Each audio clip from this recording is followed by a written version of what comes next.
nos que quatalizes, quod quedam consequivis, sciasit non avire, quam viste occultes, cum electos urgis, nolitas tu pereo, singula saxa in scaena me parva traitas.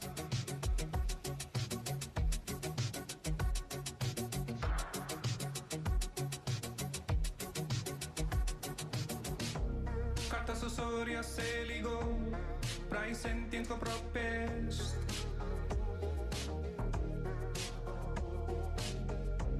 Inquisitiones in facie, dicunit sibi difficile.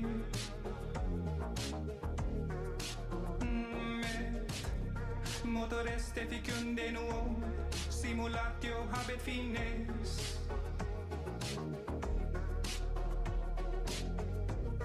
Animus non idem est, ex abnegation ortus.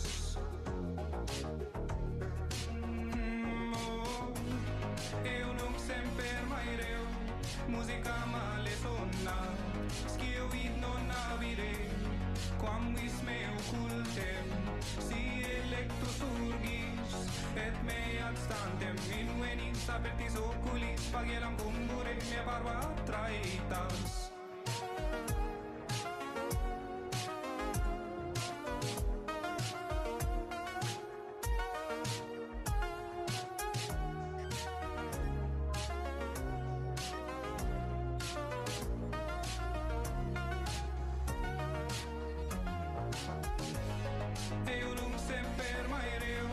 Musica male sonna, scisit non avire, quam viste occultes, si forte lectos urgo, stupentem, et solum me prescaenium me invenius me parva traitas.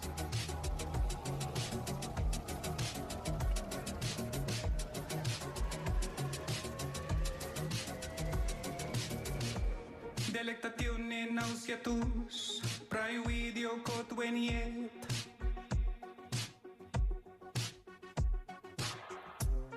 Imago morturum in mente mea manet.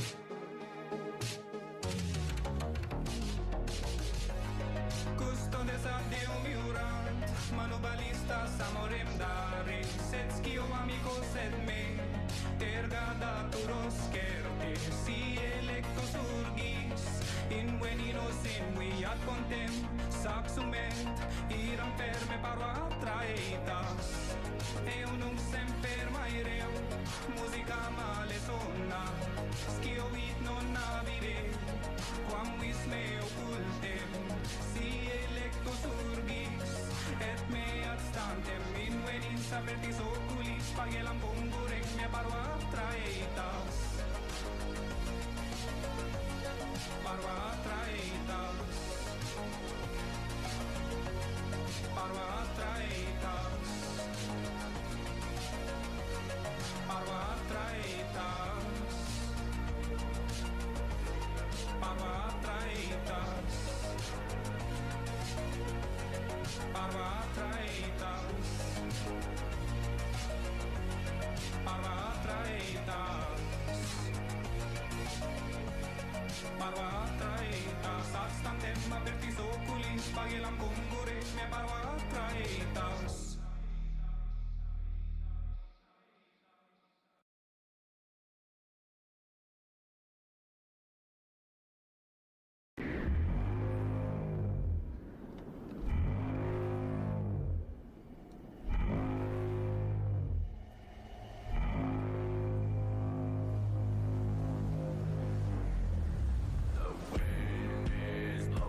On these cold, cold grounds, my boots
And the weather is shifting, we'll keep on pushing.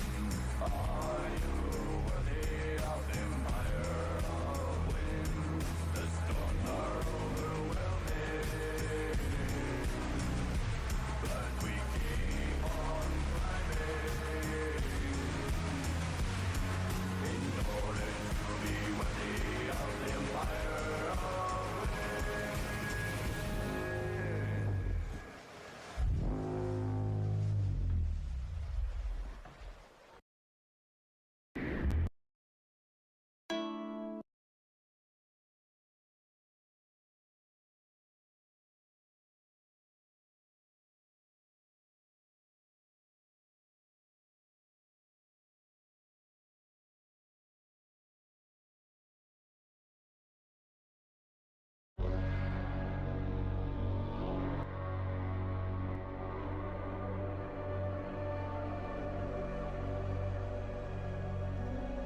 How's it going, folks? Mic should be working here. If there's anything weird with the sound or anything else, do let me know, as always. We're getting going here a little late. I got invited to like a Nepalese night at my university, which is really cool. For my job, I think I've talked about it a bit. I essentially am like a knockoff Uber driver. So my university as a program is basically just free Uber. So I drive around a lot of people, and there's a giant contingent of like Nepalese folks here. They're really cool. They're like grad students and stuff. And I mentioned to a few of them that I've been in Nepal, and now they all know that I've been to Nepal, and or at least some of them do. And I got invited to a thing today. It was pretty cool, actually. It was kind of like on like a really big, well, there's a very big community here, so they've kind of built like a club with a school and like a society, and it's really interesting. They were doing some like presentations on like Nepalese history and stuff, and there was some like dancing and music. It was really fun, and the food was fantastic. I love Nepalese food, but I mean, my experiences with it have been mixed, but it's always delicious. If you ever get a chance, definitely have some. It's very good. So that's why I'm starting a little bit late today compared to normal. I'm only gonna do probably 3, maybe 4 hours. Folks, I cannot like stress how much personal willpower it's taking for me to stream today. Not because I don't enjoy it, I do enormously, but there's a project I've been working on, and it's been going places that have just been giving me existential crisis after breakthrough after insane shit, and it's just so fucking fun. So I'm using every ounce of willpower I have to make myself not cancel stream and go keep working on that. So it's good. The door open behind me? I don't give a fuck, it's fun. What's up, Fuzz? How you doing? So yeah, let me see here. I should be able to stream next weekend.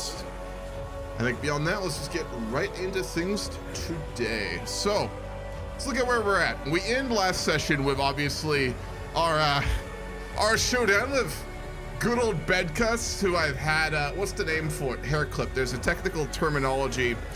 Essentially in Frankish culture, I did a bunch of reading about it, so I was curious. And the Merovingians as well, who are in charge of Francia at this time period, like history.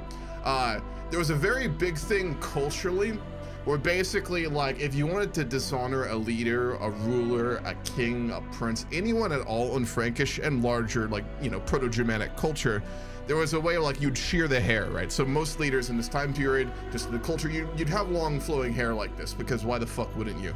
I'm not at all biased of my long, luxurious hair or anything, but I mean, I'm gonna say it, if you've got a close cut on your hair, it's either because you're balding or because, you know, you don't have the time to manage your hair, which is fair, I suppose, but you know, we all know long hair looks fucking fantastic. So anyway, in Frankish culture in this time period, if you had like your long hair cut off, it was basically like the old ultimate go fuck you, and it was incredibly dishonest. Like when I was reading about it too, like one of these like queens of Francia, something to do with like some of the Merovingian kids who were like fighting and murdering each other, because the Merovingians were awful, just awful human beings. And it was, I remember reading something along the lines where like these two brothers asked their mother if they would rather like she have her other like youngest son who had parted the lands from their father, either have his hair cut or have them killed.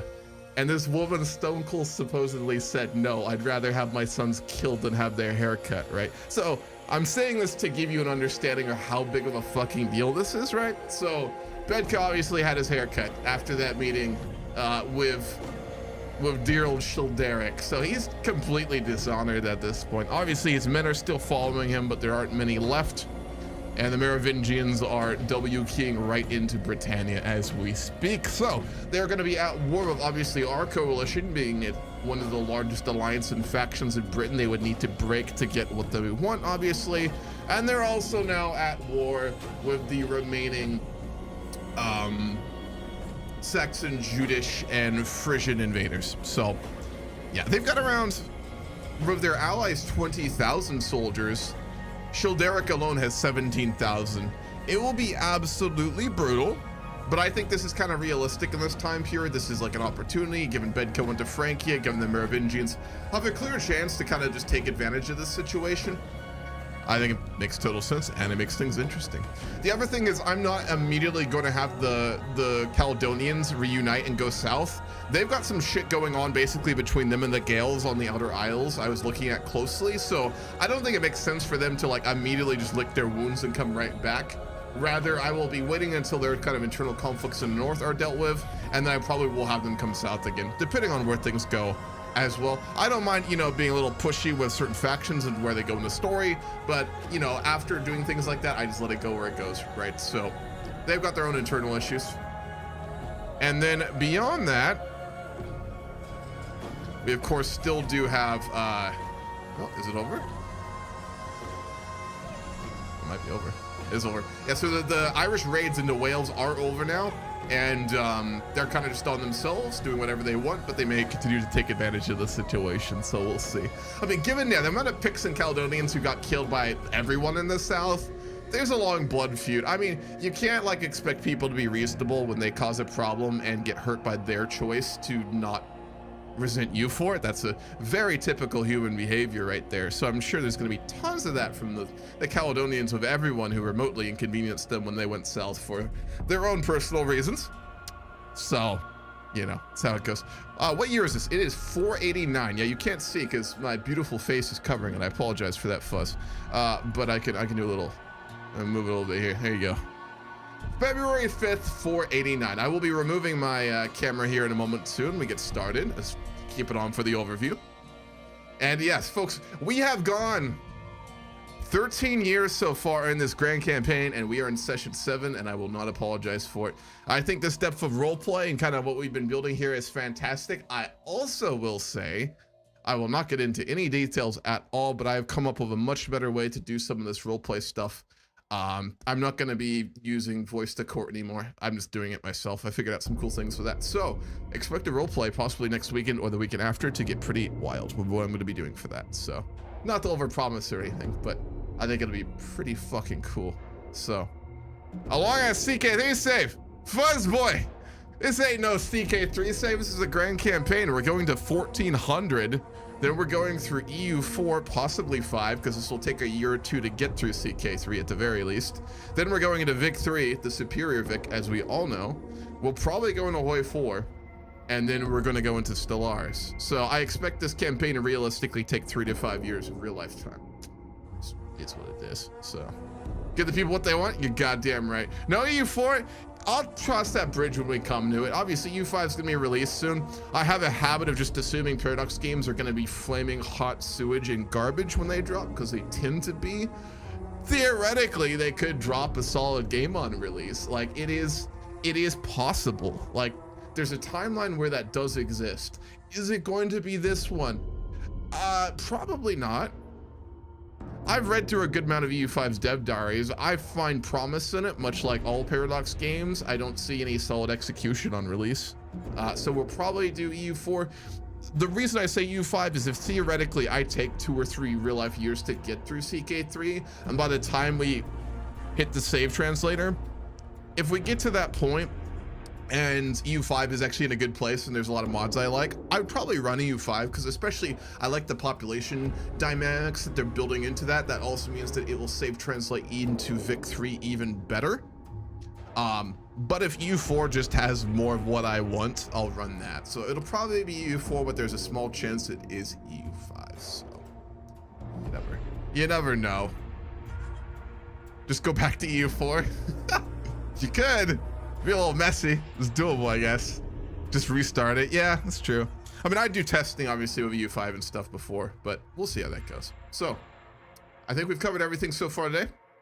Hope everyone is having a very good week, a very good weekend, and a very good Sunday. Hold on. There's a couple important emails I'm waiting for. I want to make sure this isn't one of them. It is very much done. Alrighty. I think we're going to go ahead and get going here. Everyone enjoy for today. Just to kind of preempt this, I will probably be streaming for 3 hours. I may go to 4. I may not. We're starting late, and I'm going to be up until an ungodly hour tonight in the morning, and I want to do a workout after this. So, yeah, it will not be probably as long as normal, but I promise the quality will be the same, and we'll be right back to things next weekend. So, everybody, the second grand campaign, session 7, the Merovingians. Let's get going.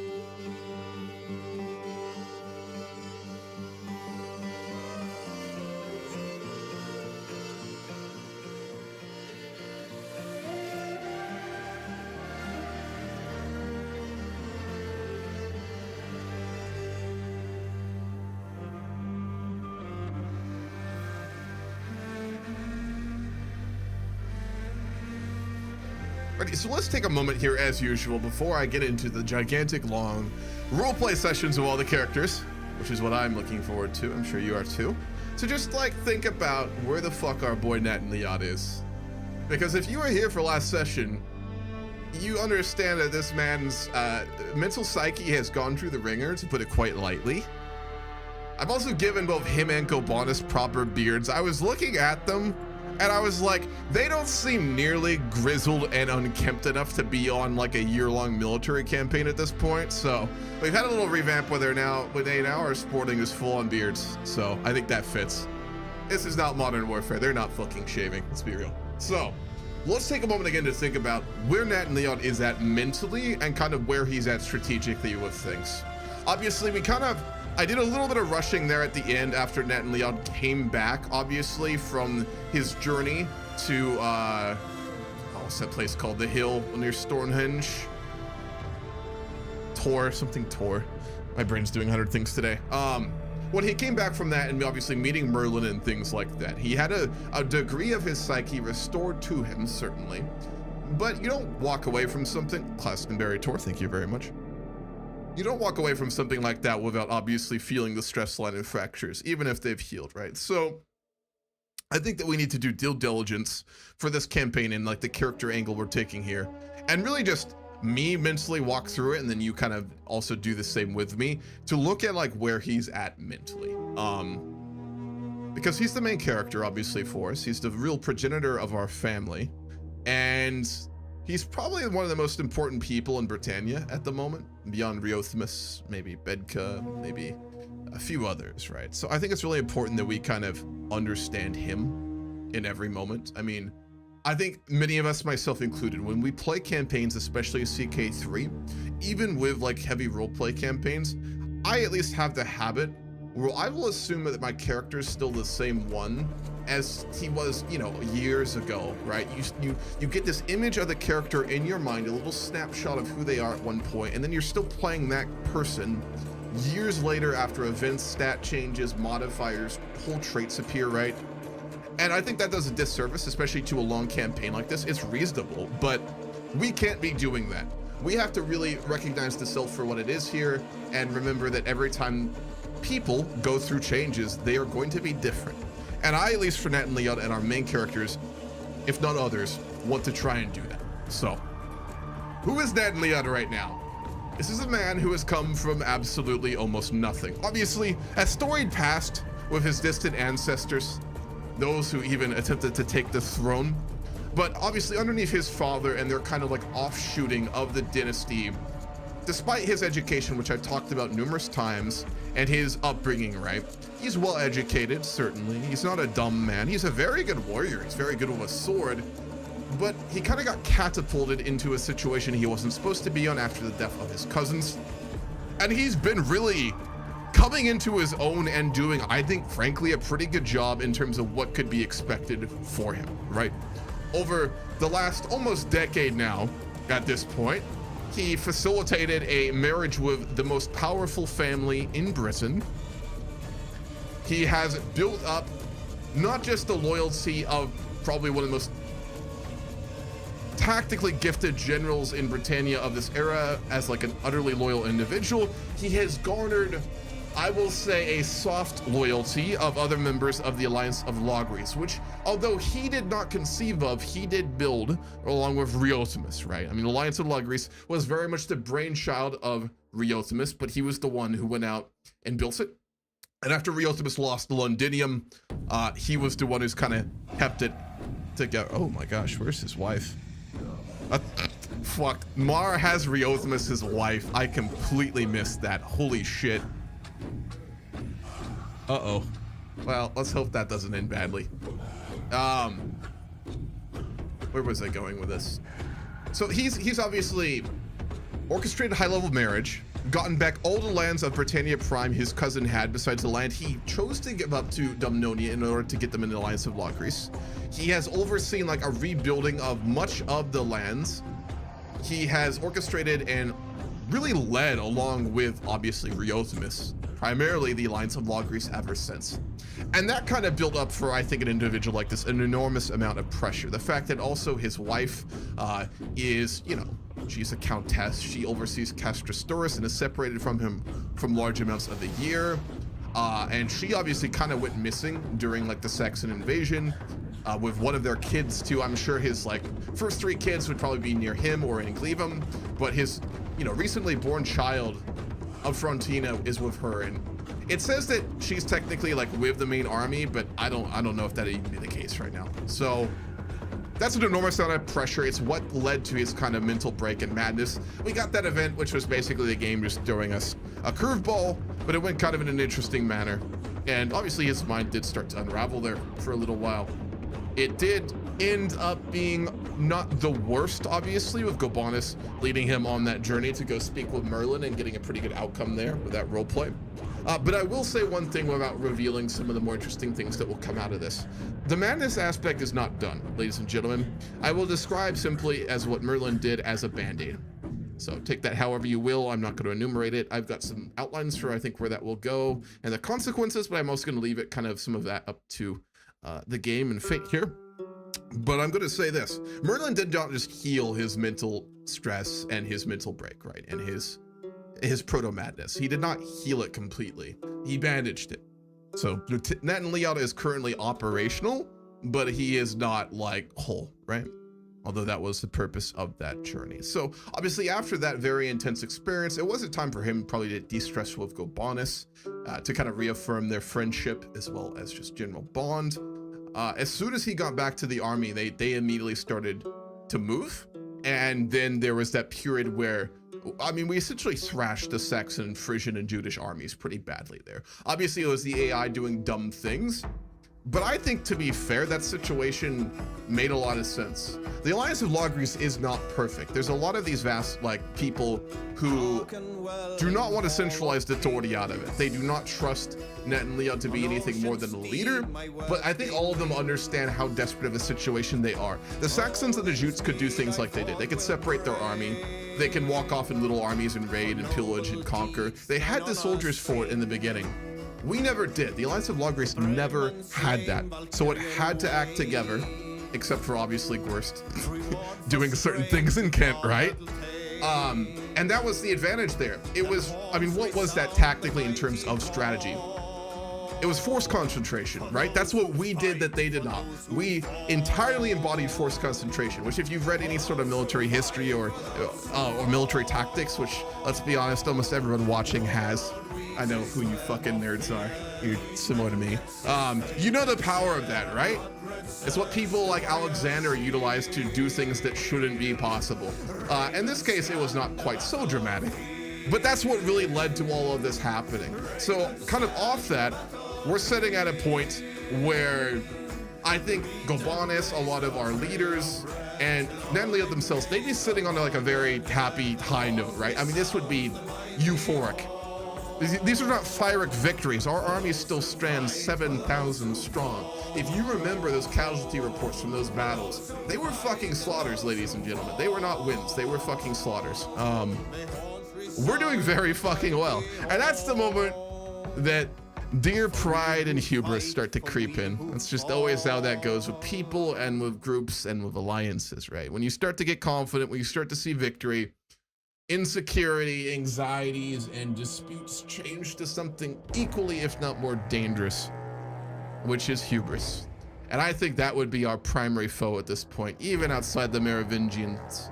The Merovingians are existential, but they're gonna unify us and other people more than anything else to fight against them as a true outsider to Britannia. The real danger of the Alliance of Logres, as I see it right now, is the danger of overconfidence and thinking that they are whole enough to defeat the odds, when they very much are not. So for Nat and Leon, I think he'd be in a very complicated place. I think he'd be riding off the high of these victories. I think he'd be trying to deal with the lows that his mental, break fucking gave him. He'd be trying to understand his, obviously, meeting with something quite mystical, which was Merlin and Gobanus, right? He would have the support of Gobanus and Riothemus at this point, so it's not like he's acting alone here, and his men and his knights and things like that, but I think he's in a very complicated place right now. And I think the first thing we need to do here to do this justice, before anything else, is we need to have a solo conversation between him and Gobanus right now, to kind of lay the groundwork for Nat and Leon and where we go from here, and then lay the groundwork going into our first proper roleplay meeting of the Alliance of Logres once more. And then after that, I'll probably do a little meeting with like the Saxons who are all just dispersed. And then we'll probably just play the game a bit from there. I'll do a proper meeting with the Merovingians, but I'm gonna try to just play the Merovingians solo as just like role-playing Childeric and Bedka. I'm not gonna build a whole court for Childeric. This man is a force. He doesn't need a whole court. So, yep, that's where we're at. Are we basically budget King Arthur right now? We're King Arthur with an anxiety disorder and like, possibly like seasonal depression. Yeah, I think that's the best way to describe it. And instead of carrying Excalibur is like our greatest general who's loyal to us, but like can leave us if we want, unlike a sword. So I guess that's the parallel. So let's get to roleplay.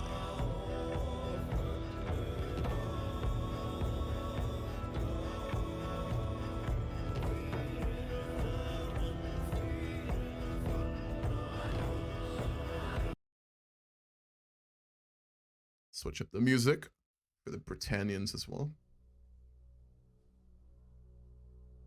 No.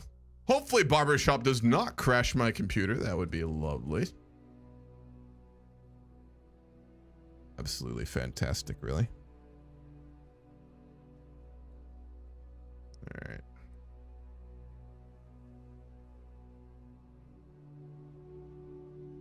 The boys, they're wearing their helmets indoors because of course they are.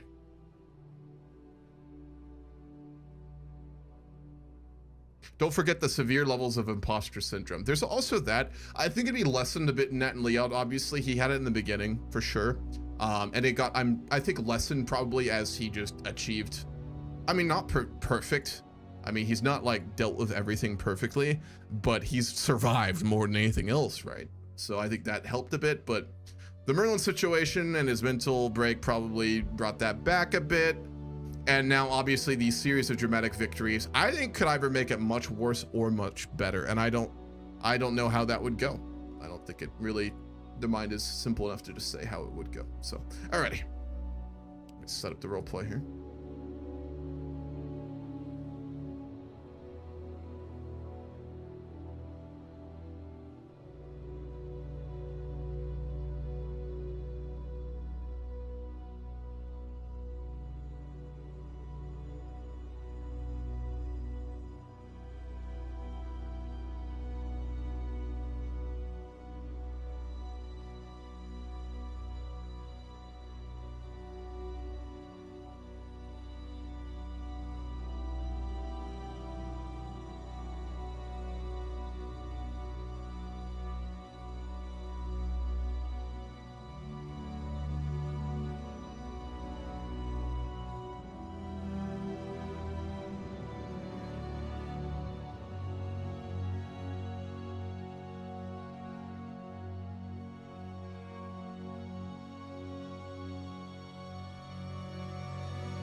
hopped in. We'll be beginning in just a second.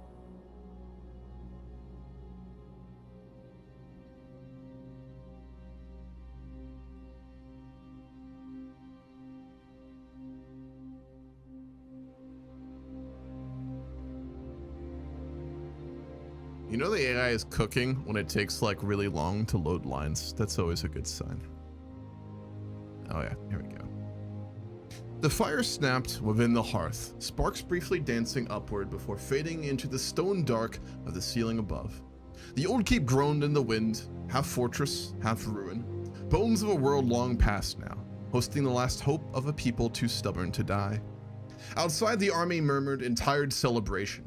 Drunken warriors and flesh-blooded boys sharing mead, tearing meat from bone, boasting of battles already slipping into myth. But here, within the keep's broken hall, only two men remained. Gabanus stood by the narrow window slit, the moonlight tracing the fresh scar down his cheek. He had not slept since the final round. His armor lay discarded on a table behind him, stained with victory, but heavy as grief. He did not turn when he spoke. "You should be out there. Let them see the man who carried them through hell. They need that." A pause, the first edge of wariness in his voice. "But then, maybe it's you who needs to silence more." He finally turned to face Nat and Leod, his expression unreadable but not unkind. The sort of look given only by men who have stood beside each other in blood and silence and know the shape of each other's souls whether or not they speak it. "What do you feel, Nat and Leod? Don't give me the poet's answer. Not tonight." Oh boy.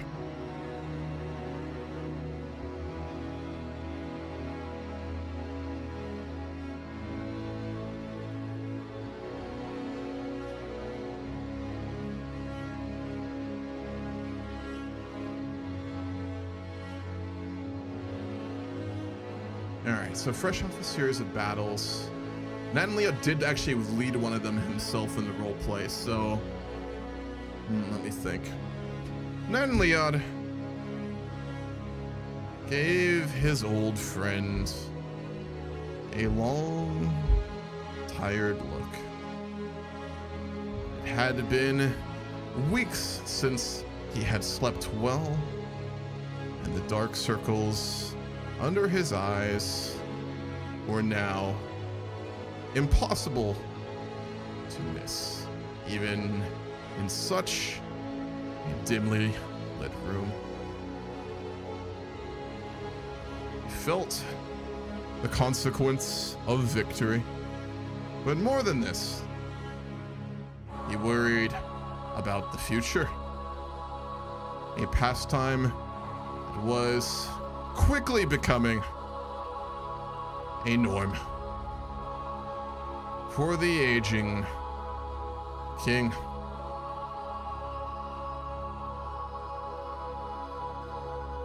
The men fought well.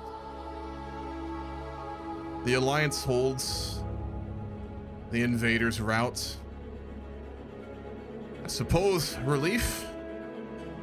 But then again, this is not over, nor will it be soon, I expect. One thing I have learned in these long years since we both chose our paths is that whenever one thinks they have the upper hand or a moment of peace, it is truly best spent in preparation.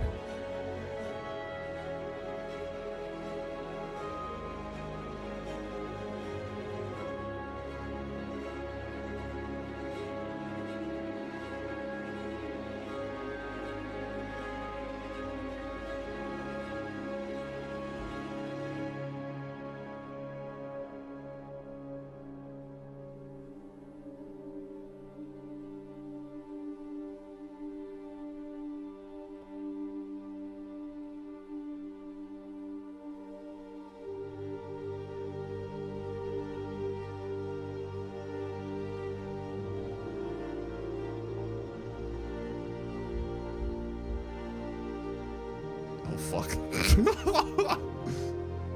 Gabanist watched him as a veteran might watch a war horse who had not yet healed. Proud, still strong, but pulled too tight in the shoulders. He did not speak at first, just walked towards the fire, took a knee before it, and fed it a piece of broken wood. The sparks caught, the flames rose. Then he looked at Nat and Leod, not as a soldier to a commander or a general to a king, but as a man to another. Aye, you've learned much. Too much, maybe. He grunted, standing slowly, brushing ash from his palms. You carry every victory like a weight, and every loss like a brand. That's the shape of a leader, I know. But you never put the damn blade down. Even now, you're beginning to sharpen it. He took a step closer, not confrontational, grounded. The men don't just follow us because we're winning. They follow us because we have bled with them. Because you doubled and still doubted and still moved forward. Because you see what this war costs. He paused, voice low now. But I see what's costing you too. He reached to the table, poured a half cup of whatever warm wine had been left, and set it before Nat and Leod without another word. Then he added, so, before the next blade swings, tell me, are you still in there, old friend? Or are we just following what's left? Fucking hell, Jesus Christ. That's a little, I guess on point here. I mean, that's the thing, right? Like, how fucked up is Nat and Leod? He had a mental break. We had that journey to go see Merlin. That obviously has helped a little bit. But like, folks, let's be honest. I did take a mythical spiritual angle here, but that event is like how your character just goes flat out crazy, right? We briefly had the lunatic trait. So the question is not like, is he kind of still close to madness? The question is how close he is to it, right? It would be easy to say that the victories that have come before this would help him stabilize and be strong internally, right? But I don't think it's quite that simple. Because extreme actions, good or bad, can actually destabilize in that context. So I'm going to do a dice roll.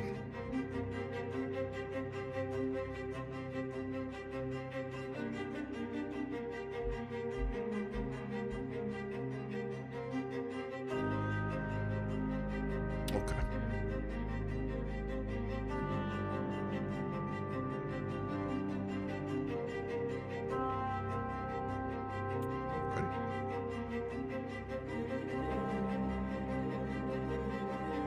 Taking up the offered cup, Nat and Leod drink deeply,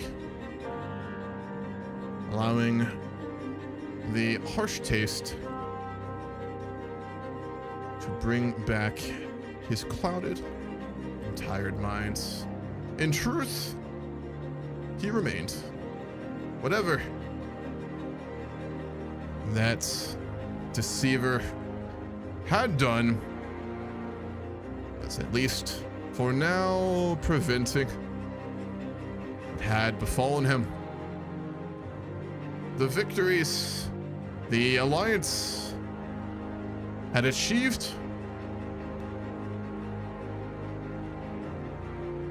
over those wild few days before had given him clarity. Truth be told, he was not thinking of the war. He was wondering what his children and wife were doing at this very moment. I hope so, my friends. Tell me, what news of your wife and children? We have had little time to speak of the truly important things of late.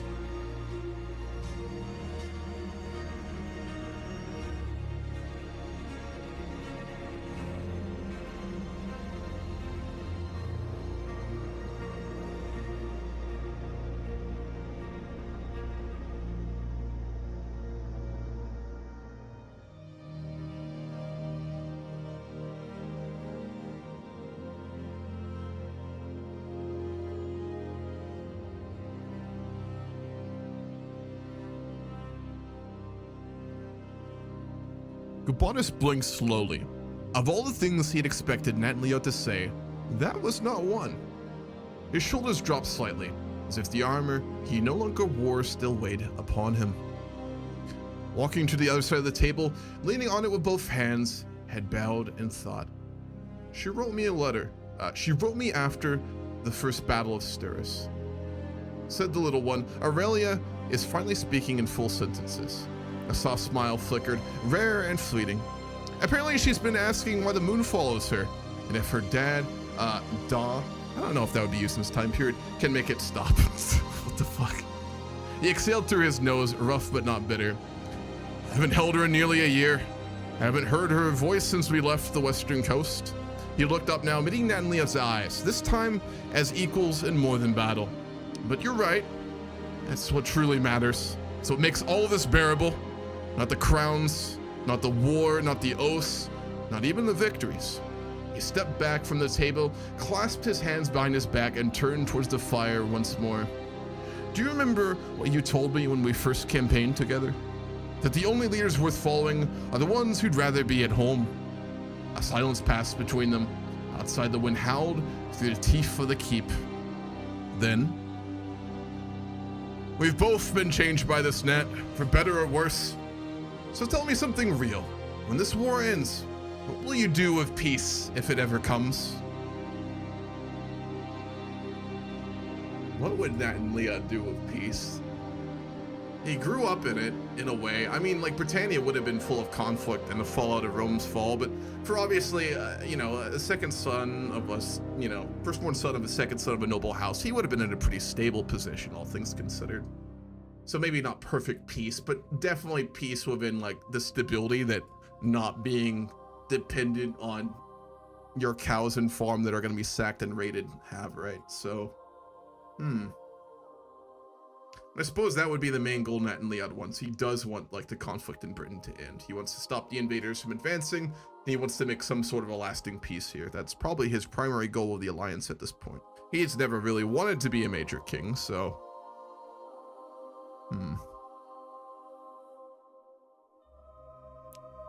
Temperate, trusting, brave. He values the old Roman values.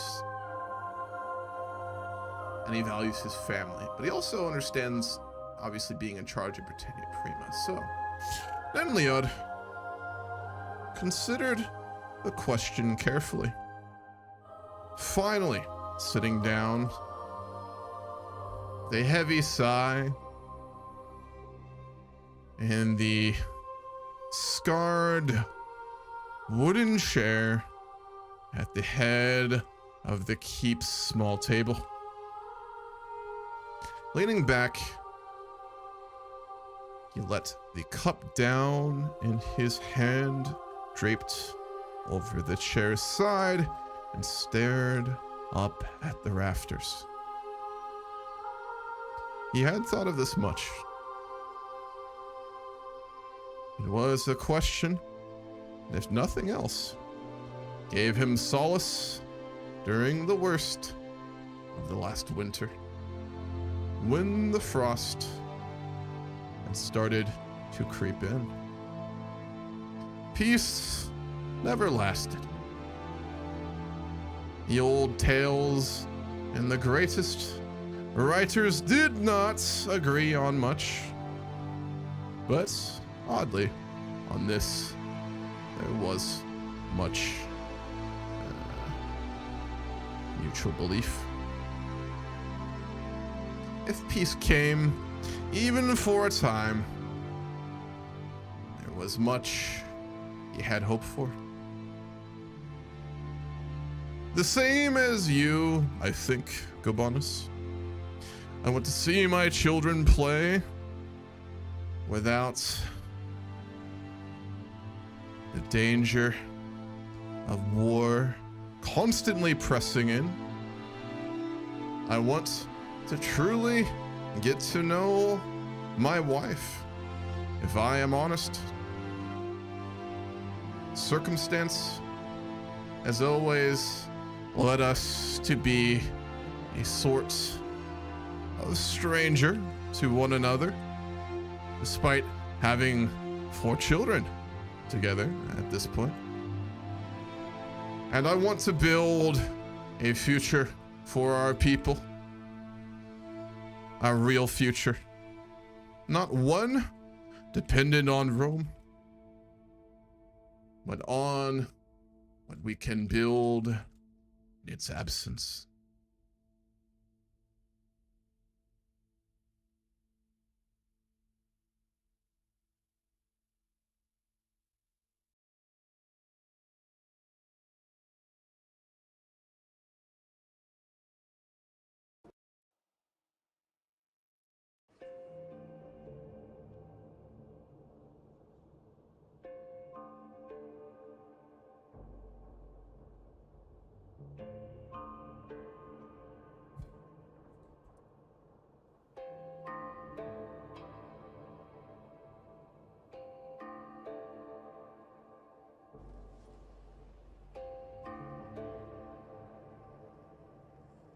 Broke ChatGPT again. Give it a second.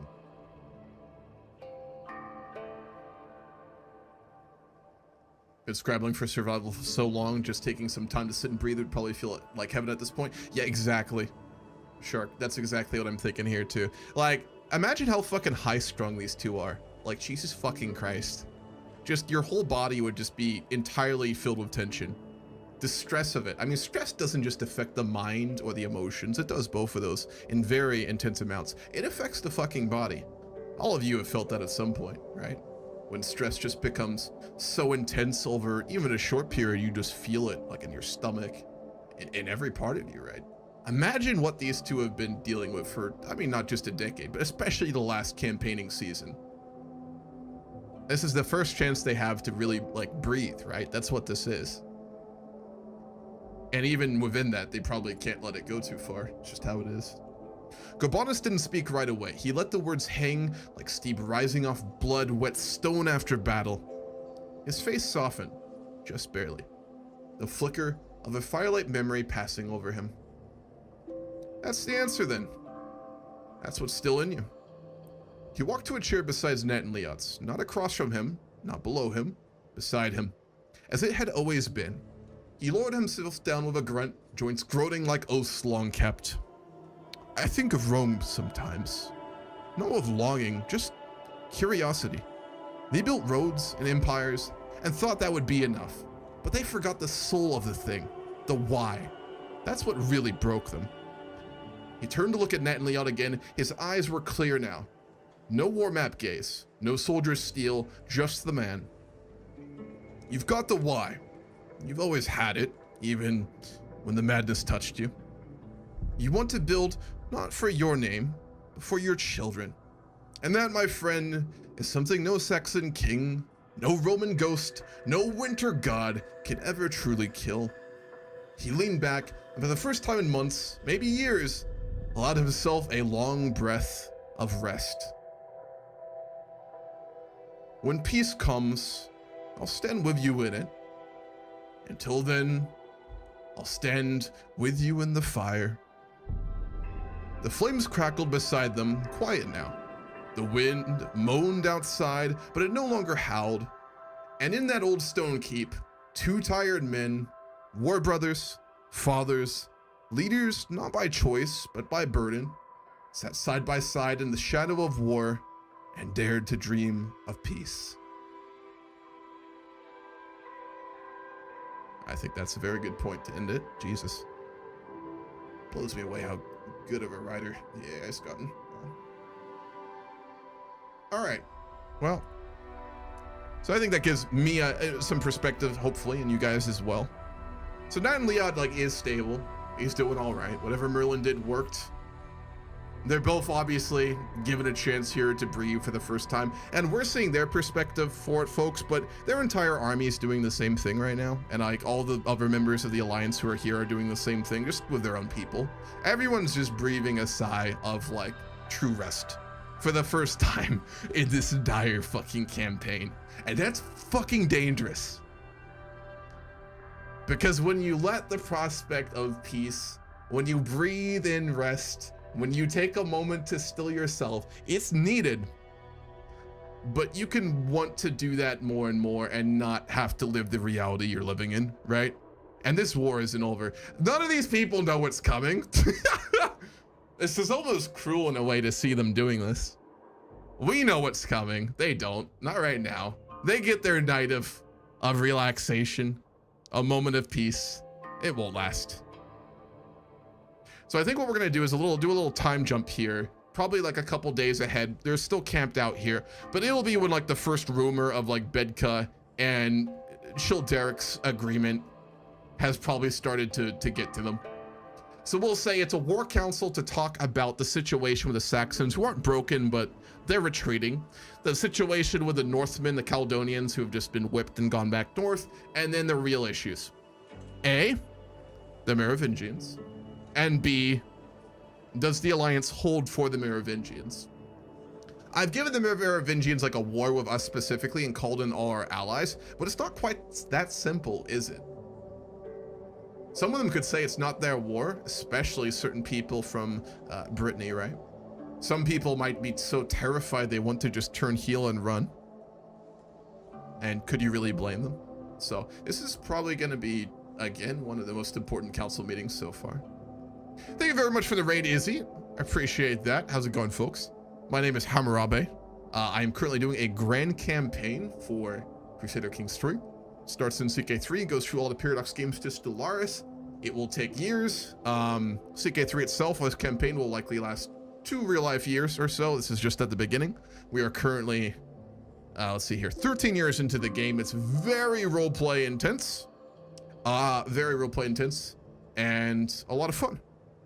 I appreciate that raid. Could one of the mods, I'm sure there's at least one in here, give a shout out to Izzy who raided? I would appreciate that. We just had a brief conversation with our main character, our character we're playing, and our dear friend and General Gobanus, and we are about to have our war council with the larger alliance. This is obviously post-fall of Rome. There's a gigantic war going on. A bit of an alliance has been formed with like the native Britannians, and then obviously a war's been going on with like the invading Saxon Jutes and Frisians. They kind of just got beat really badly last session. And then now the Merovingians have decided to W key Britannia, so it's about to get real spicy real quick.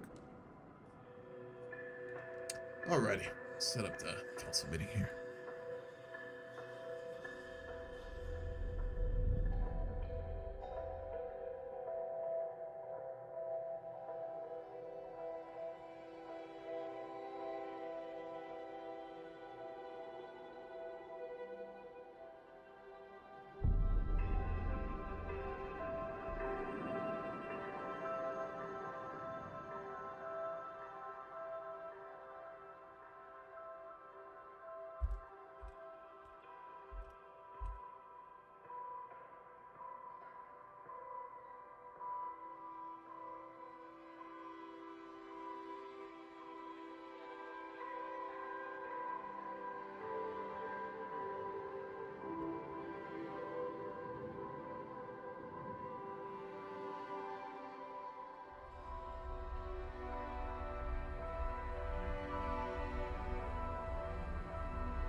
One of the enemy kings sold his soul in exchange for support. Yeah, that's literally what it is. I mean, Bedka absolutely sold his soul.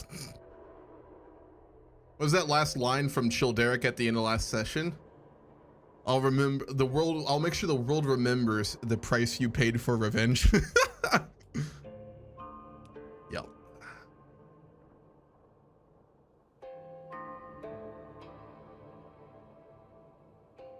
One second, I'm making sure the AI remembers all the characters of the Alliance before we start here, because I've actually managed to reduce hallucinations pretty dramatically on AI, but they still misremember sometimes.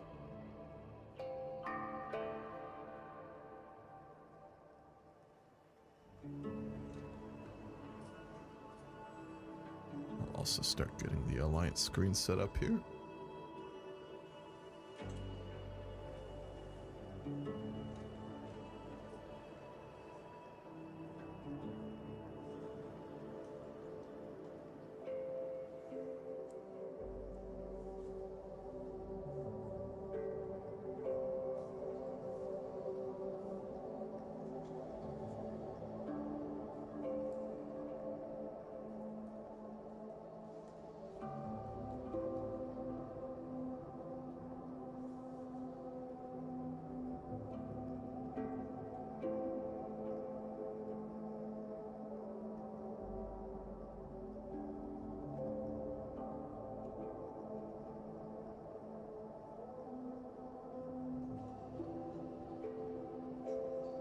Am I seeing double?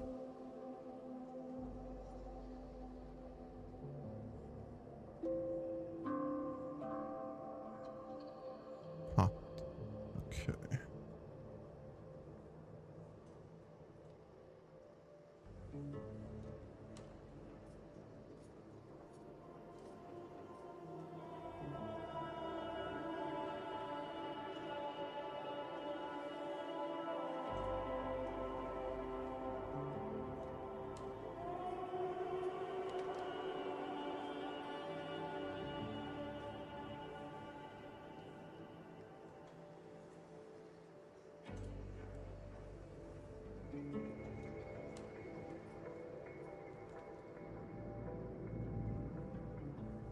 All right, I think I have everyone. Let me just make sure he's got everything here. Let me try.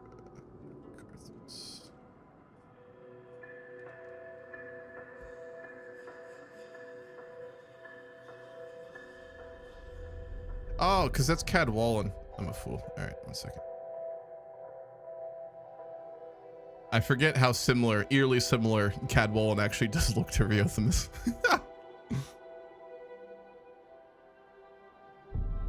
I mean, we can hate on Cadwallon all we want, and we fucking should, but I will say, bullshit aside, he's a bit of a Chad. I'm not gonna lie.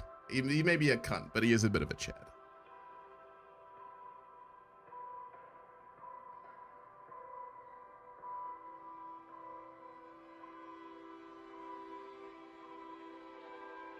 Yeah, Briginton Tudwall, by the way, folks, I believe is almost 100 years old. I think he's like 94 right now. So yeah, just to go over these characters very briefly, Cadwallon is from Northern Wales. He is a Chalcedonian Christian. Earl Mitra is the Earl of the Isle of Wight. He's very intelligent and brings a small force, but they're good warriors. He is the worshipper of Sol from North Africa, the old Roman god, so he's a bit weird. Player dynasty. We have Gorst, who is up north. He's from like modern day, just west of like Newcastle, like the western coastline of like northern England. He's a piece of shit. We've got Gobanus, who's our general. We've got Riothamus, who is a actual real historical individual. Very legendary figure, actually. Our father-in-law from our wife and our biggest supporter and the founder of this alliance, but he lost London, so he's less respected. We've got, let's see, Arthwis, I believe. He is from modern day, like just south of Newcastle. Great warrior, very powerful. We've got King, the only king here technically besides us, and if we're generous these days, Riothamus Tudwall, who is from Dumnonia. He is a native worshipping Celt. He is very strong. He's old as fuck, and he is sharp as a goddamn blade. And then we've got Arthwis, who is from Southwest Wales. He's not the smartest man, but he's a very strong warrior. And yeah, he's almost, yeah, Tudwall's almost 100 years old. He literally was like, he grew up in like still semi-Roman Britain. He's that fucking old. He speaks Latin, I believe, as well. I think he's wild. Bro just will not die. Probably made a deal with the local Celtic deities or some shit. All right, let me make sure it's got all the characters now.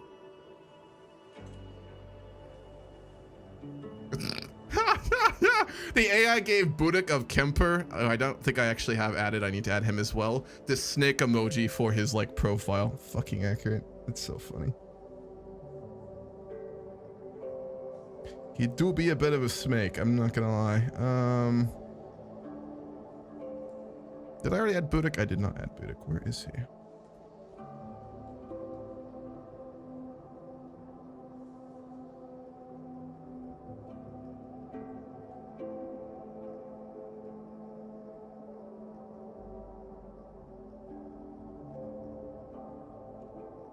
He may have gotten unpinned, but if I'm talking of a Boudic of Kemper, he's going to be just like another figure who should be in the room. He is from Brittany. So that is like what is northwestern from Francia. So obviously a little bit, he'd be a little iffy about the Merovingians and stuff. So I will now set up the roleplay.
Oh, you're doing what the? It's been a long time. What's up, man?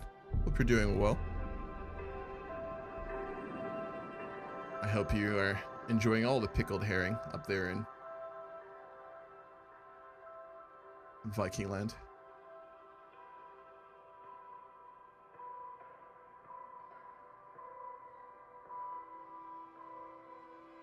You don't eat pickled herring? I doubt that. I doubt that very much, what the?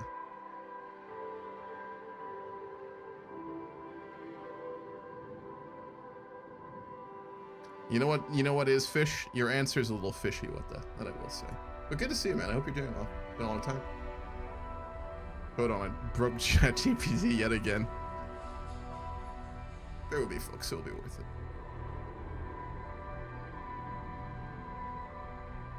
Alrighty. The old stone keep of Atrebatium, which is not where we're at, but we'll say we are when the army moves, had changed in spirit since winter's depth. Where once the halls echoed with frostbite and silent dread, now they burned, quite literally, with roaring hearths and murmurs of a dozen campfires outside. Soldiers still sharpening blades and whispering of gods. But there was laughter again, laughter and breath that didn't freeze at the lips. Inside the war chamber, the battered round table, first hewn in desperation months ago. Alright, I'm gonna make this canon. I'm gonna march the army back to Atrebatium so we get this to be canon after this in the game. Still stood. Scarred by knives, ringed by wine stains and wax strips, it had now become something more than furniture. It was the spine of the Alliance. Torches hissed in their iron brackets. Outside the arrow slits, the light was dimming. Smoke from the recent battles still stained the horizon like a warning. It was early evening, and the Alliance of Logres had convened again. Victory laced wariness in their bones, but something darker, something on the wind, in their hearts. It began with Gobanus. He stood by the hearth again, as he always did. One hand on the stone, the other tracing lines on the war map with an absent gaze. The Caledonians have limped north, licking wounds they won't forget. Bedka's retreat broke their hope. We own the Heartlands again. That's the truth of it. He turned, the firelight dancing along the old scar beneath his eye. But truth is not peace, not yet. I've seen smoke on the water, ships gathering, and whispers sage show Derek sharpens a blade meant for our throats. Earl Mitra stepped forward, robes trailing like a monk's, sword buckled at his side with scholarly precision. It is no longer a question if they come, but how many. The Franks are not raiders. They are a people of organization, of lineage, of divine sanction. If Bedka truly carries our defeat in their ears, then it is not revenge they will bring, but conversion by fire. He paused at the table, placed a parchment in front of the others. A letter, intercepted near the coast. The seal bears the Merovingian boar, and mentions the Northern Isle, and a false king crowned of blood and mud. From the shadows, reclining with a goblet in hands, Boudic of Kemper let out a low chuckle. Well, at least they have a flair for poetry. He sipped, then sat forward, resting his elbows on the old wood. Let's not piss ourselves over rumors just yet. Yes, we've won, but half our armies are nursing wounds, and the rest are demanding spoils that haven't yet been carved. We need to discuss how this alliance holds before we dream of fighting emperors or kings. The room grew stiller still as Cadwallon stepped forward, robes of coarse wool darkened with soot and ash from a ritual earlier that morning. His eyes burned with the same fire as ever. Let them come. Let them all come. The Saxons, the Franks, the rotting ghosts of Rome itself. If our god demands one more trial to prove this land still has his soul, then we shall offer it to them on a pyre of kings. He spat on the floor. But do not waste breath speaking of peace. Peace is a lie that let the invaders breed unchecked. A cold wind howled briefly through the slit in the stone. No one moved to speak immediately after. Yet the eyes slowly turned towards the one chair not yet failed. The chair at the centre. The one carved with runes barely visible from where. Would Nat and Leon offer vision? Would he offer warning? Or would he offer something else entirely? And ladies and gentlemen, we have our first poll of the day. What is Nat and Leon going to offer? Give me some options, I'll put them in a poll, and I will take that lens and I will make his response from it.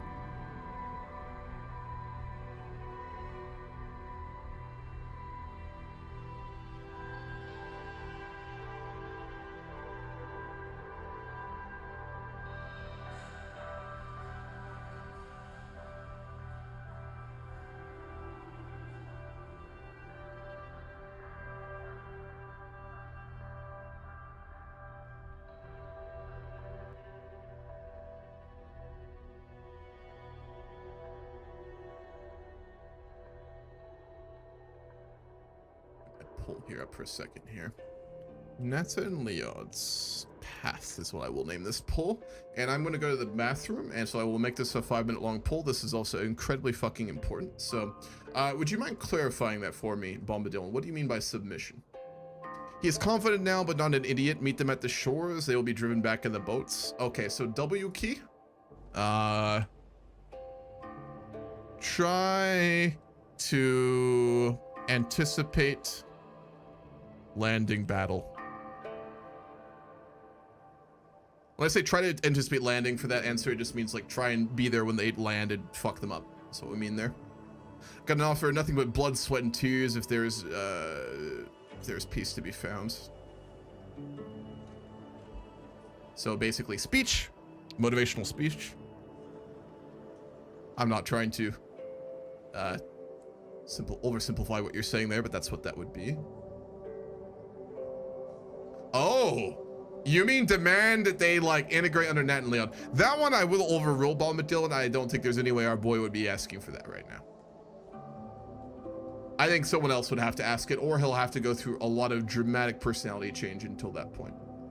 He's definitely not there right now. So we've got try to anticipate the landing and fight them on the beaches. We've got a motivational speech to just try and rally everyone here, because there's definitely some disunity that comes with victory that is starting to creep in here. That is for certain.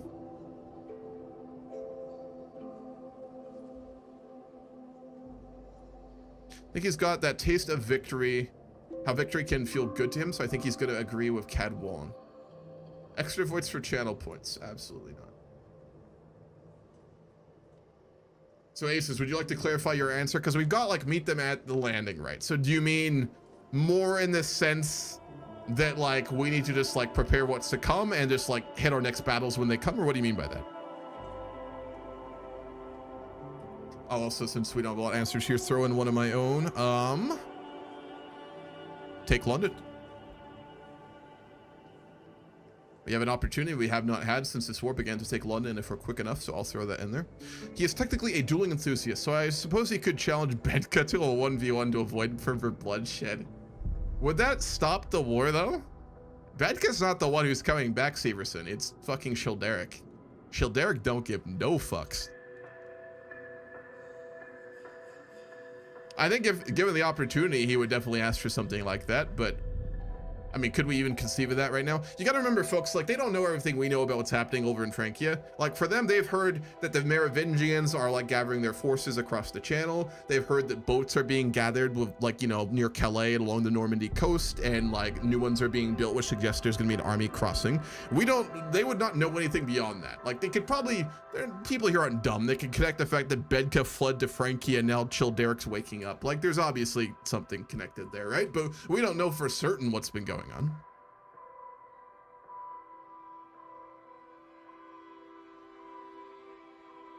Oh, so I see what you mean. So almost like guerrilla warfare, Kivo?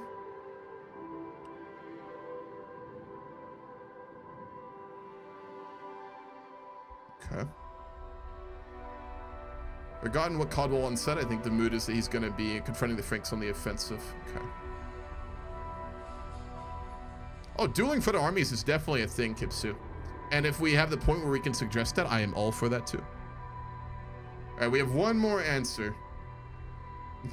Churchill speech of fighting on the beaches? Yeah, pretty much. That's what that will be. You know what? Fuck it. For once? No. Actually, I got one too. Just a wild card. All right, poll is up. It'll be up for 5 minutes. I will copy and paste it over to YouTube for folks over there as well. And I'll add in the votes from YouTube, obviously, to the one on Twitch as well for the final poll. This is 5 minutes long, so if you want to take your time to think about it, you're welcome to. I'm going to go to the bathroom and grab some more water, and I will be right back.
I was talking with my mic muted, I'm dumb.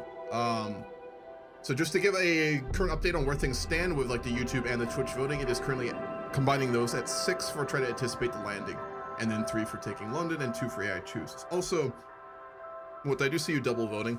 I obviously cannot stop you guys from double voting. You can, like, obviously I will not track that, so you can vote on Twitch and then on YouTube, and I will not know the difference. I would just ask you to please not do that, obviously in kind of the spirit of this campaign, right? I would appreciate it if you don't, but I cannot stop you, so.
Alrighty, final vote is going to be the landing at 5, AI chooses at 3, and taking London at 7. So, alrighty, let's do it. W keying London. What could possibly go wrong? Nenliad stood near the table's edge, watching it with an intense gaze, his eyes mapping its crevices, wear, and stains, much similar to his own soul these days. Yes, I'm gonna make Nat and Leon a bit of an edgelord emo here for a second. I think he deserves to pity himself for a moment. As the voices of the others came back into his mind's eye, he heard their words with concern. They were fraying. He felt it. Not in a deep way yet, but at the edges. This was the most dangerous part of any agreement or alliance. The moment of victory. And realizing that you had not yet crested the hill or mountain. What was possibly stirring on the other side of the channel was nothing like the Saxons. Gaul, the Franks, Childeric.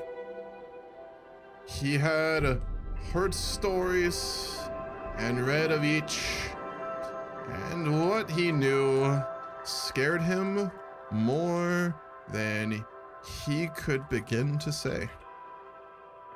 These were a different people. One not to be understood through the lens of Rome or the Saxons. Taking the silence as the unspoken question to him, as it was, he let his eyes meet Reothermesis, who gave him a firm nod before speaking.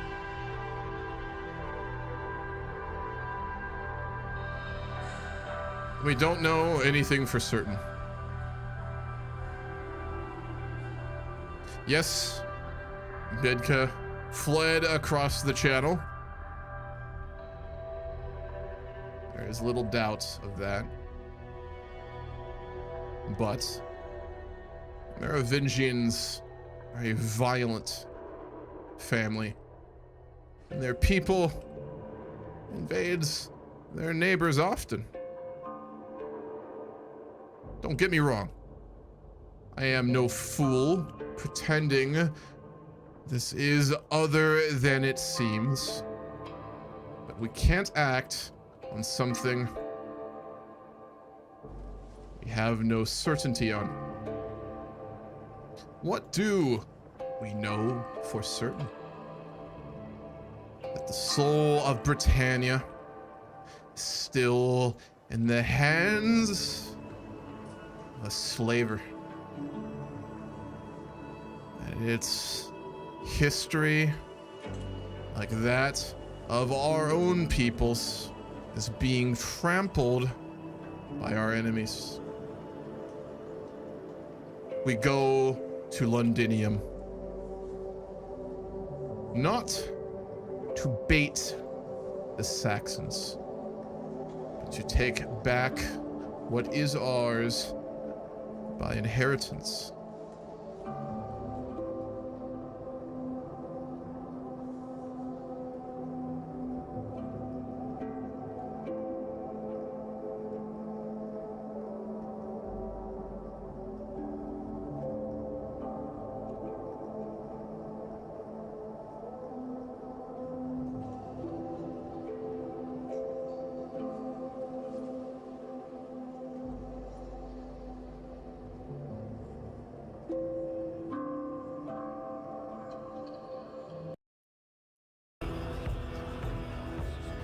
Some more dramatic music for this meeting, I think.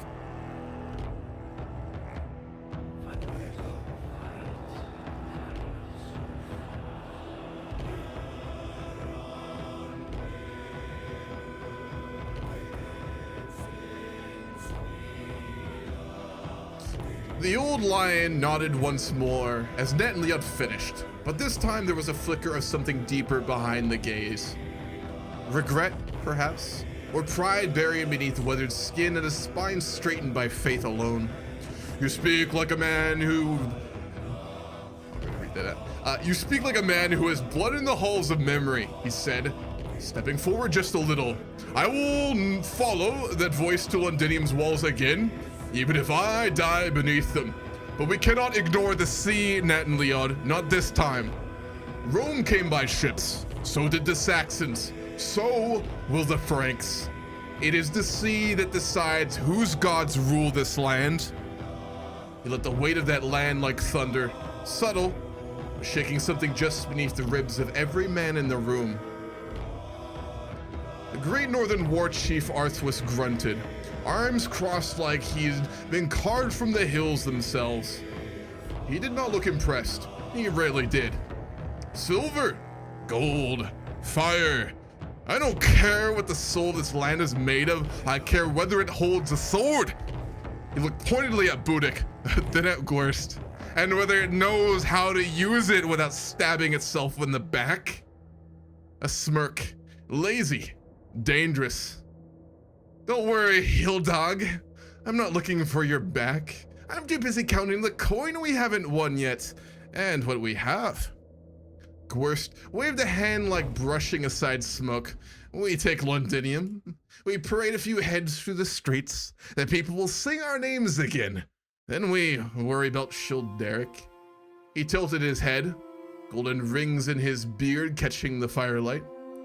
Unless you think the Franks want to save Bedka, I say let them take him. They'll see what a fine traitor looks like.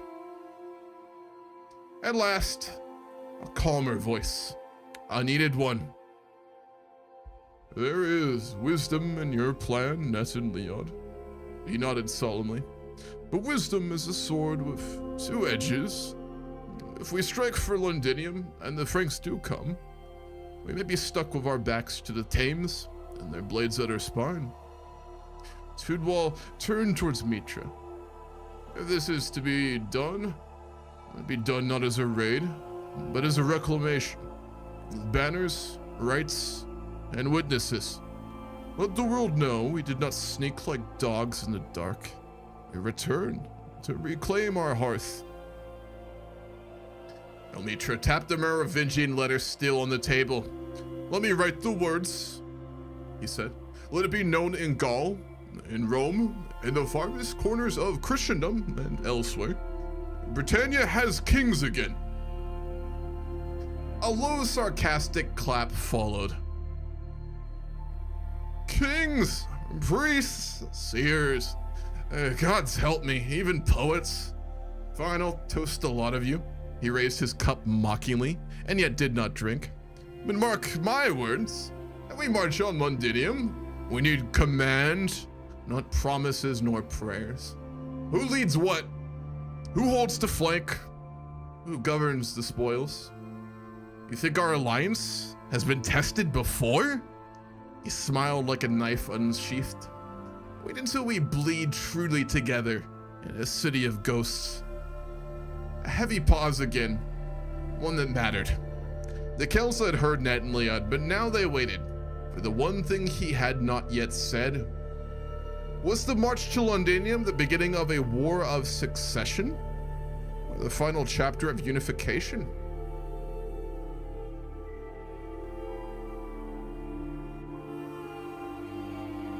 What do we think?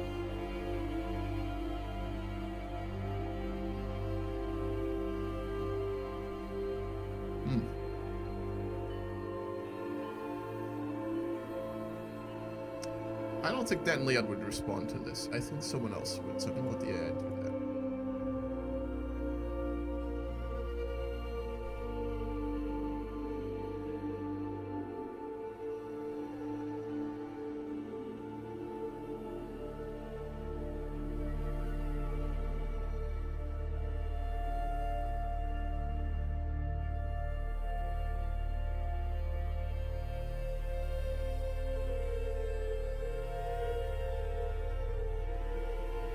The alliance was built on trade, but now this turned into goddamn politics. Hell with that. I mean, what happens when any political alliance happens, right? I mean, that's just what comes out of it.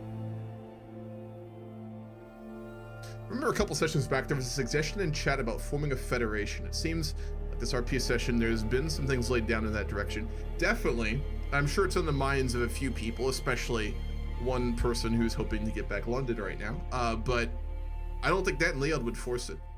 And if it did go, it could break everything, right? It is so fragile.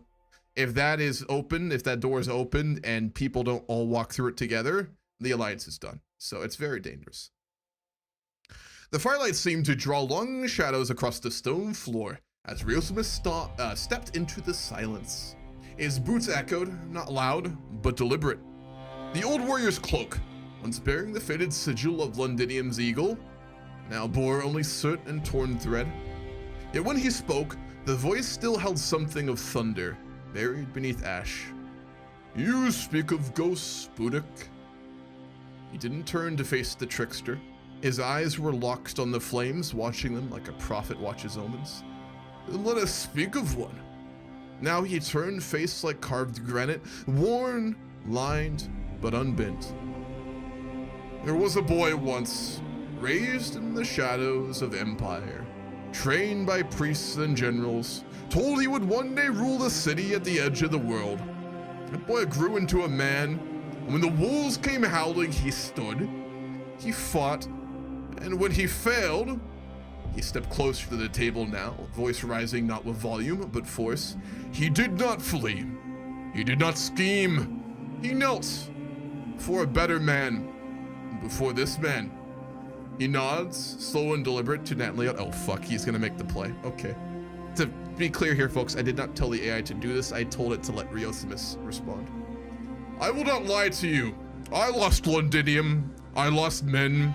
I lost faith, but I did not lose purpose. He stepped to the table, dragging his gloved hand across the old carved map. His finger stops right where the city lies. You ask what this war is. A holy war. A war for kingship. No, not now. This is the war that decides whether Britannia is born again or dies a footnote in the sagas of foreign kings. He let the weight of his words settle.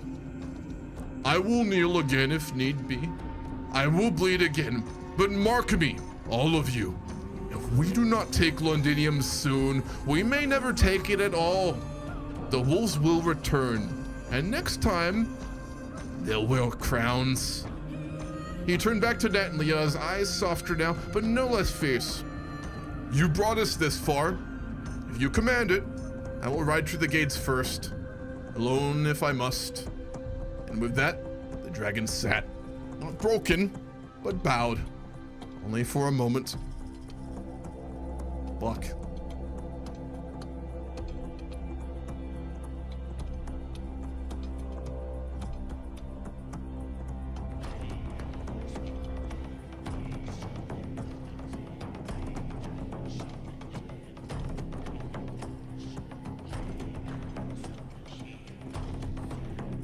Before I give Nat and Leon's response, I'm gonna do something I haven't done with the AI. I trust it to actually probably do this possible. This is gonna be in brackets, just the AI responds not normally. Give me what Nat and Leod would likely see in the faces and dispositions of the other leaders in the room after Riothemis spoke. Keep in mind, Nat Leod has 5 Diplo, but he has lead and isn't a fool with people anymore. I want to basically get the AI to tell us what he sees around the room, because I think that's important for kind of how he responds here, right?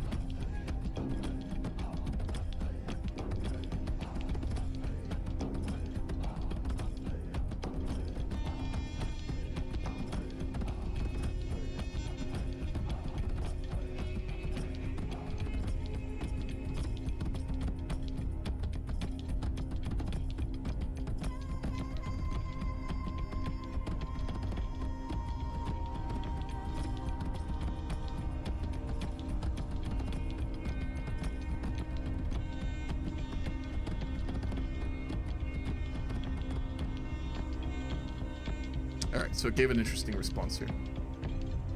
With Nat Leod's hard-won instincts and his sharpened experience reading men in war and council both, here's what he would perceive clearly, subtly, and in between the lines and the gathered leaders as Riothemis finished speaking. Buick of Kemper, his eyes twitch, not quite a smirk, not quite a frown. He leans back, swirling his wine, but he's watching closely now. Riothemis's humility impressed him, even if he'd rather not say it aloud. Budick smells of blood and legacy both. He'll follow if he knows the spoils are worth it. He's not moved by honor, but by power, moving where he didn't expect it to. That is something he respects. Gwurst, one eyebrow raised. His face doesn't show reverence, but there's a glint in his eye, calculating. He's surprised by the speech's bite, maybe even disturbed by Riothemis' willing to kneel. That's not how Gwurst plays the game. But if the old lion kneels and the new lion leads, that's a beast he might need to feed. Arthus of Ibarakum, his eyes remain closed, but his jaw has set harder. His arms remain closed. He respects it deeply. A man who admits failure and still stands tall, that's war-born truth. He won't say a word in praise, but Nat Leod can sense it. He will follow this path now. Jesus, okay. Earl Mitra, eyes closed briefly, not a dismissal, but thought. Riothemis' words stirred something ancient in him. The idea of a cause larger than the individual man. Mitra is moved, and though he may argue tactics, he will carry the story in his heart and defend it in letters and in law. Very unexpected. Ergel, silent, chin lifted slightly. His eyes never left Riothemis during the speech. There's no smile, no frown, just presence. A quiet sort of agreement. He's still a warrior of necessity, but now he believes he might be on the winning side of history. Cadwallon, still, rigid. The king has not blinked. He does not care for men bowing. He cares for destiny. And Riothemis has named one type of it. Cadwallon sees fire rekindling. His silence is not resistance, but neither is it agreement. It is consideration. Tudwald, his gaze is soft but proud. An old man and a teacher who just watched his pupils choose the harder road. I mean, Tudwald probably would have talked to Nat and Leon a lot. We just never had those interactions. Kind of wish we had, to be honest. No need for words, just a small nod. Consideration, but with distinction. Gobanus, Nat and Leon already knows. That's all it says. Fuck. Okay, here, folks. So, I mean, this was a moment Nat and Leon could probably kind of try and make this something more, right? This is really interesting and not something I expected to happen at this meeting. Give me a moment, folks. I want to think about this. I don't want to just rush into this. This is interesting.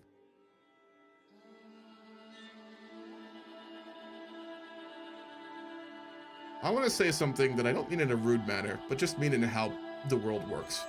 People don't really know what they want. It's something I've learned in my own life. I think we all learn it in our own lives as well. Everyone thinks they know what they want, me included, more so than most. You know, we think we know what we want. We think a path is the right one. And if we choose it and it doesn't go the way that we think it does, or it doesn't result in success as we perceive it, we can start to resent people who take us on paths a little bit. The danger here that I think Nat and Leon might understand a little bit, he does have low diplo, but he's not a fucking idiot. He's read a lot, he's learned, and Real Smith probably would have talked to him about things like this. Is that if you choose a path like this, it's not set in stone. Oaths can be broken. Fragile alliances that grow into something more can fracture as easily as they begin to condense. A path like this is infinitely more dangerous than the alternative. Because if Nat and Leon uses this in this moment, essentially to let Londinium be the moment Britannia starts to get, it doesn't even need to be him being king, right? That's not what this even needs to be. It can be like what I think other people mentioned before, like a bit of more of a federation going on here.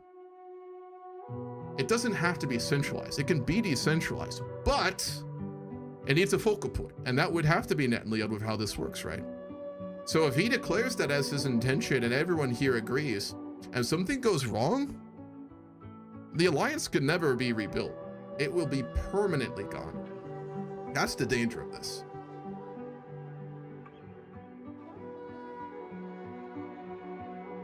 But a man we respect infinitely in Riothamus has pushed this route. So, I'm going to give y'all a very simple poll. We're not going to set anything in stone.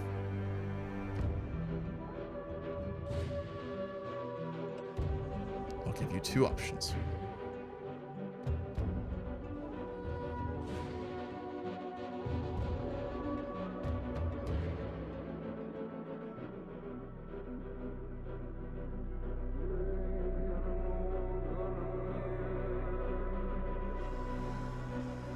Three-minute long poll, take your time, consider this very deeply, and I mean really consider this, folks. This is a long-lasting consequences, good and bad. The answers are pretty obvious. I will not make this hard set, but this sets the precedent for what happens in London.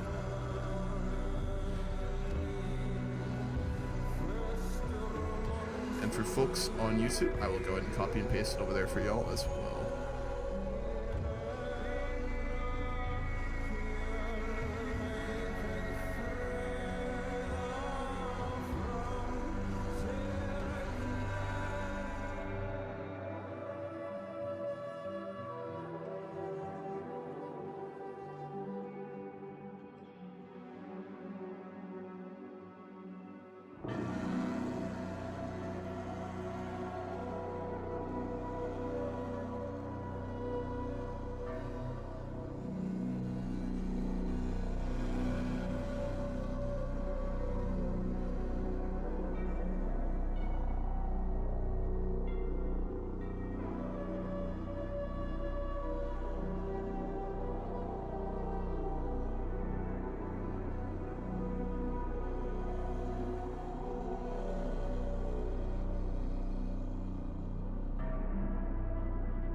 God damn it.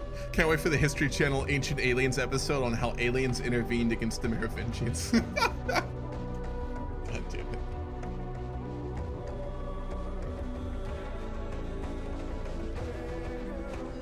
Merlin, what? Hashtag Merlin was an alien.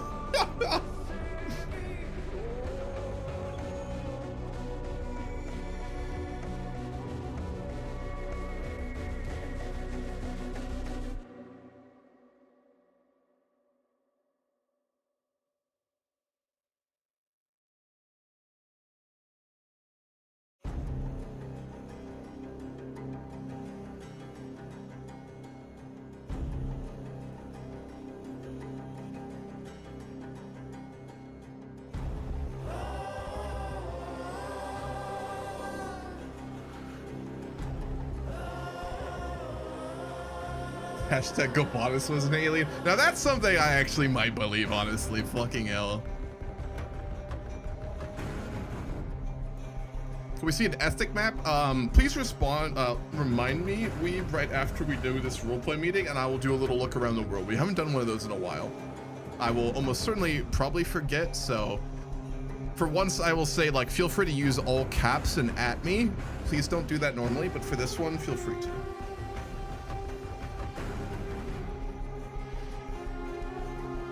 Do not abuse that power.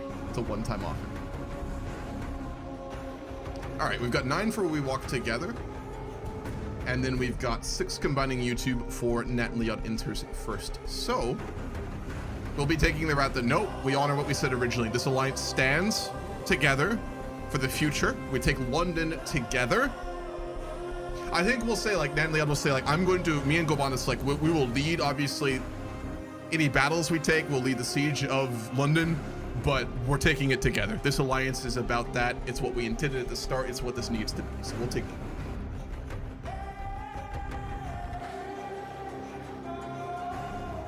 Nat and Leon felt history happening in that moment. They were all men of influence with warriors bonded to them who could change the future of their lands. The last campaigning season had certainly proven that. What Riothemis was suggesting was complicated. They needed strength and unity. And unity, yes. But if he or the Alliance failed in this fight, it would be a ruin. Like so many that grew more dirt and vine covered in this isle by the year. He could not allow that to happen. And so he decided his own future.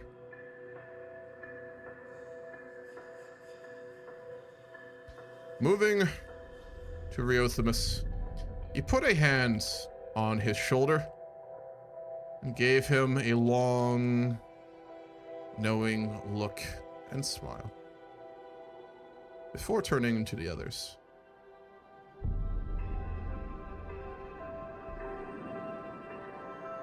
We all know who designed the Alliance of Lagris, as it has become known these past months. The Dragon of Londinium. A man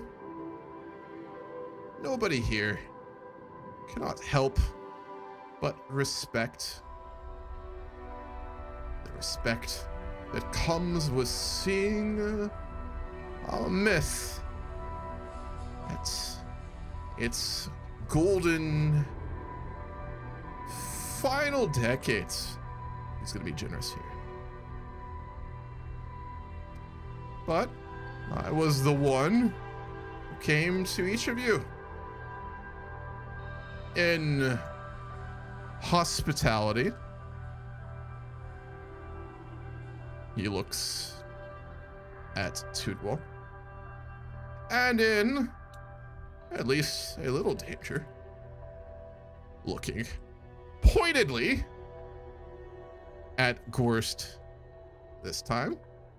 Remembering the thinly veiled threat of violence that had accompanied their negotiation. Yet, it was neither of us who built what now stands in this room. We did that together. By need, yes. By fear. By honor. By duty. But, most importantly of all, by choice. If we let this pact become something else, even in victory, we betray ourselves. We betray our people. When we take London, perhaps it will be Gobanus or I giving orders. But we walk to the ghost of Rome and the spirit of this land together as equals. The only way it can be.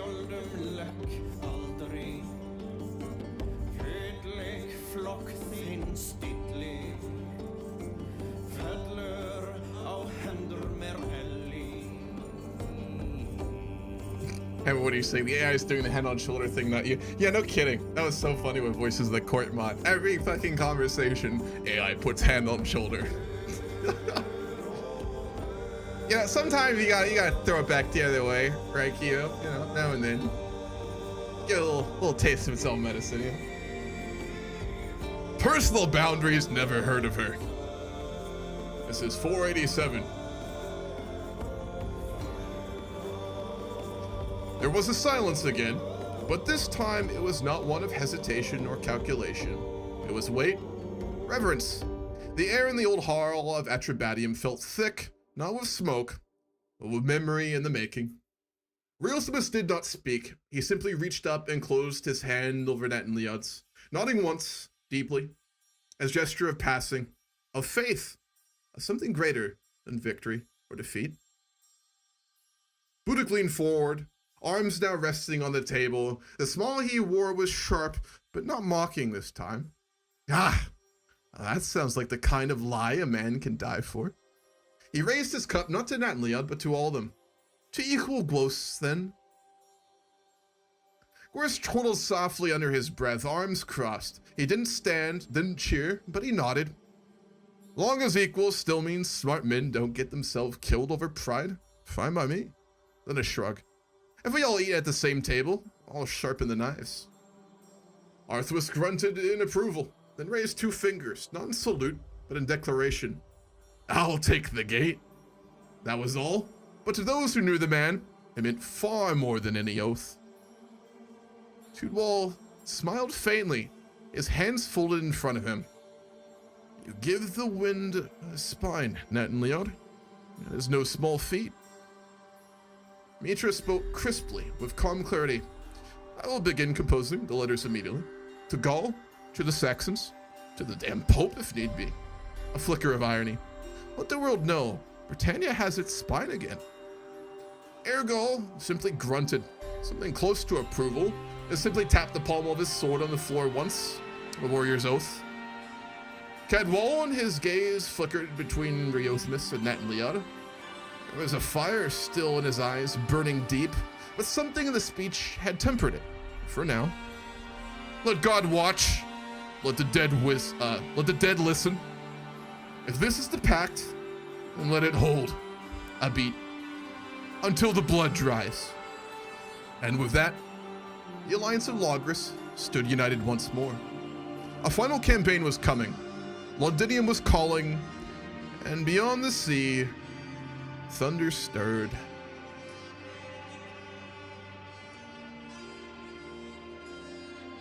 All right, a good place to end.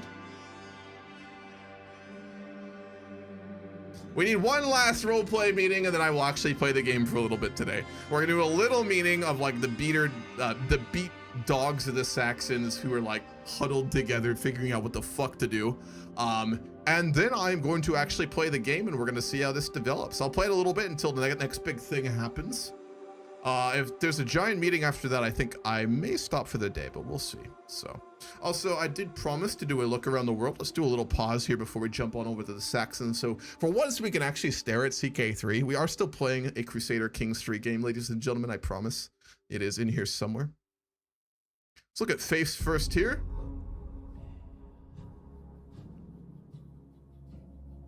Alrighty. Chalcedonian Christianity is still very dominant in the West. Pelagianism has grown in our absence. It's now in Corinium, Glevum, and Atrebatium, and is spread after we converted. Let's see. Saxons still holding out there. Gaelic. Chalcedonian is spreading into Ireland now. It took root in Leinster, which is quite surprising. As you would expect in the north. Bloaton over here. I don't know what that is. Tuist faith. Arianism, pretty dominant here now. Actually larger, I think, than Chalcedonian in mainland Europe. Obviously, Chalcedonian still dominant over there in the Byzantine Empire, though. I don't know what this is. Whoa. Cultus Diorum Romanorum. The fuck is this?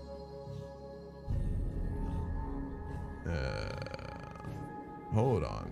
The Cultus Diorum Romanorum refers to the system of beliefs and traditions upheld by the Romans, deriving influence from their historical neighbors in Magna Graecia and Etruria. So it's, yeah, the old Roman faith. Wow. That appealed in the Basque region of northern Iberia. That's fascinating. Erazaric is there too. That's one of the old Basque faiths. Tyrannism. Iberia is looking very interesting religion-wise. Whoa, Roman faith popped up in southern Portugal as well. Interesting. And in fucking Switzerland? Whoa. Zurich is Roman.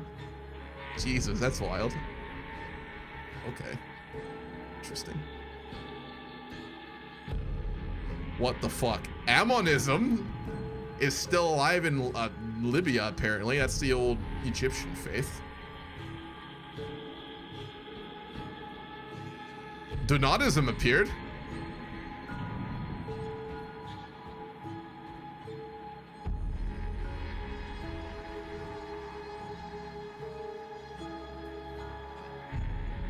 Oh, Judaism's really big in Central Arabia. What the fuck?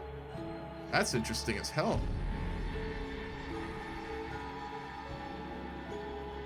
Romanism is in Yemen. That was actually a thing in this time period. Very interesting. If you ever want a good like Wikipedia rabbit hole to go down, look up the Yemen when it was ruled by Jewish trading families. Fascinating little period in Yemeni's history. What the fuck is a Portugal? I don't know. I'm hallucinating, I think. Something to do with moldy bread and bad wine. All right, ethnic map. Is the Pope still Arian? I think there's multiple popes. Let's look at Rome. Like, who owns the papacy? That's the real question. City of Roma is ruled by an Arian. I don't mean white, I mean Arian. The Vaticano is Arian. Yep, Arian Rome, folks. Arian Rome. Ethnic map. All right, Pictish in the north. And also Caledonian. I'm gonna run to the bathroom real quick. I'll let you guys just stare at the map for a moment.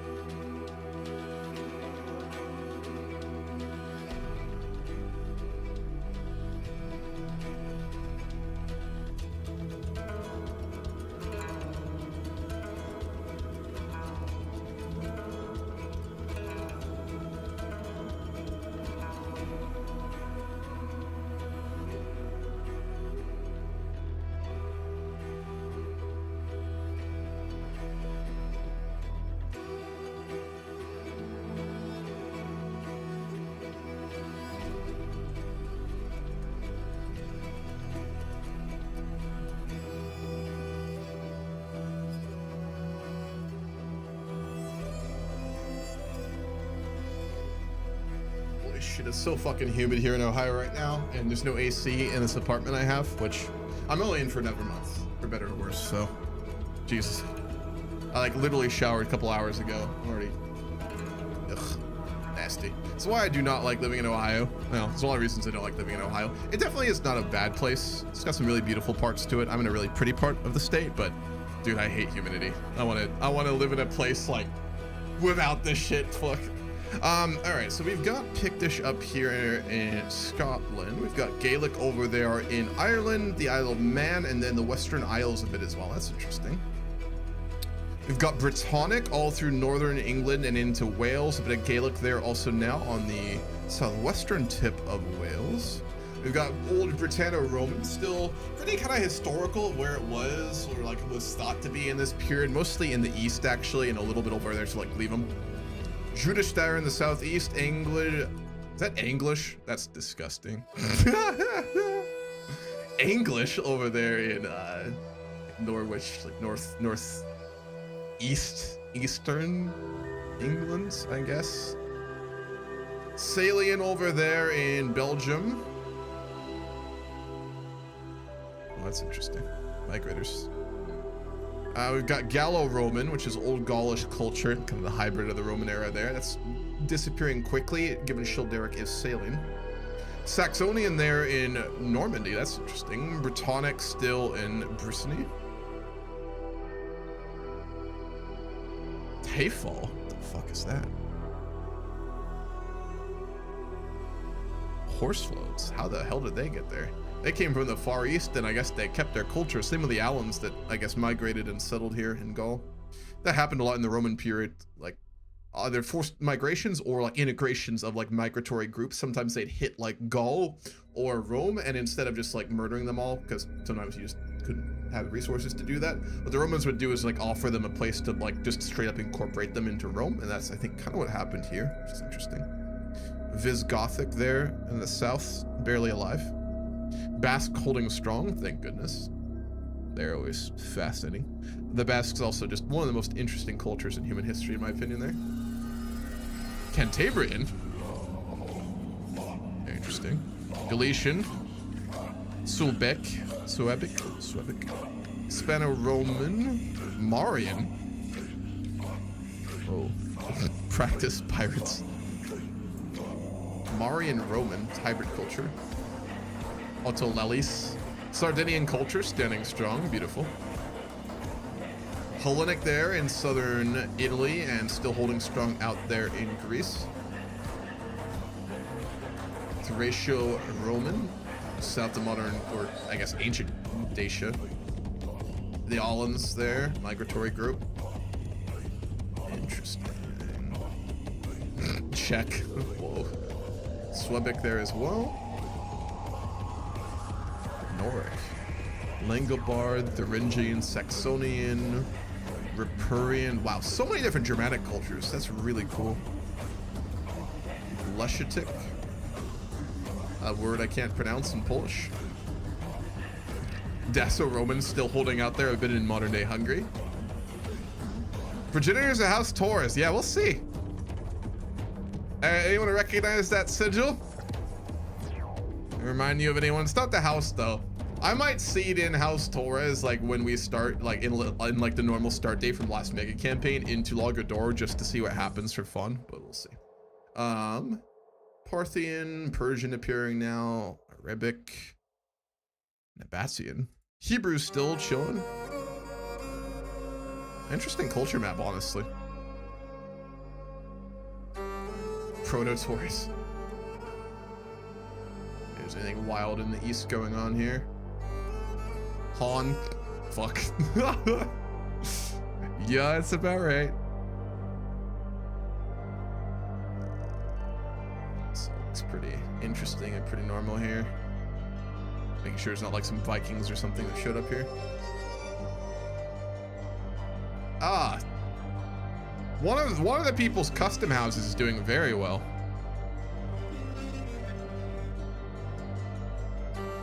Oh wait, that isn't. I don't think that is them. Ah, there they are. There he is. All Alrighty, there's your culture map. Little house map too, just for a second here. Merovingians. Curious if I just recognize any names here, honestly.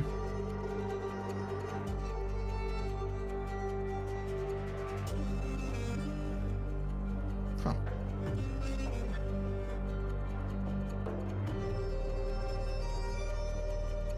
Development map mode as well. London, Aachen, pre-Paris, Lyon, Castelblanco, Cordoba, nice. Rome, Ravenna, that was one of the capitals of Rome during this period, so it's really developed right now. Napoli, Carthago, Byzantium, Ionia, and then it's like dead, no development out here. Babylon, fuck yeah. Alexandria, oh, interesting. Alrighty, let's get back to the last roleplay we're gonna do before we actually play the game here for a little bit at least. Is we have to do the last Saxon Alliance meeting here. So I'm gonna tell the AI kind of what's going on. We'll set up a little prompt here. They're all just like running, so I don't, maybe they'll meet up in Kent or something. We'll say it's Kent.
Have a good night, Kivo.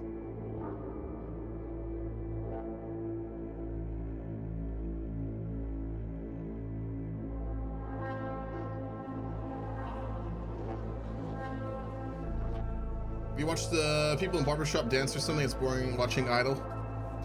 No, not really. There's not really anything I can do for that, unfortunately. What I could do is just like, instead, if you guys would prefer, I can let you just stare at the game map and I can do the roleplay that way, if you would prefer. I've been doing that just so you guys can kind of like see who the characters are talking.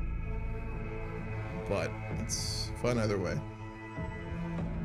For this kind of roleplay stuff, guys, this is really like theater of the mind. It's, I mean, honestly pretty similar to D&D, right, in this way. My advice to you, if you can do it, is just like, you know, close your eyes and like imagine the scene when I describe it, if you'd like, or just imagine it in your head, you know? But I know that's not for everybody, so it's up to you.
Broken Hall of Kent, Winter Twilights, 489 AD. The air is heavy with wood smoke, salt, and blood. What once was Hengist's throne room now smells like rot and desperation. The longhouse groaned in the wind, its beams charred from a past raid, its banners torn and ash-stained. The great fire pit in the center spat dying embers, barely enough to warm the half-dozen survivals huddled within. Armor clinked, cloth tore, a wounded man coughed outside, spitting red into the snow. Inside, there were no servants, no guards, only killers, warlords, and ghosts.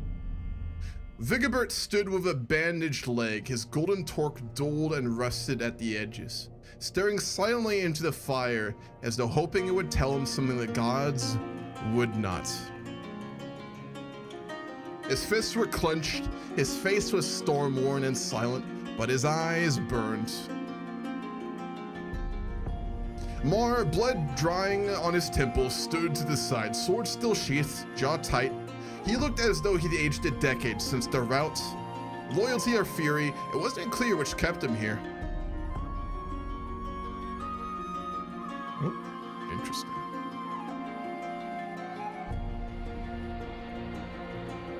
Wait. What? Hold on.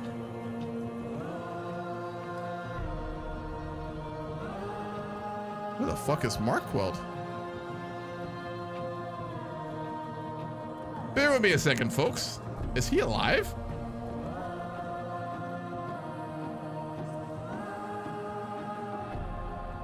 What the fuck? Markwell lost Londinium?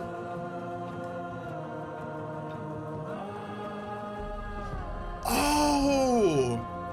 I remember, he was doing an invasion Casus Belli at the start of the war.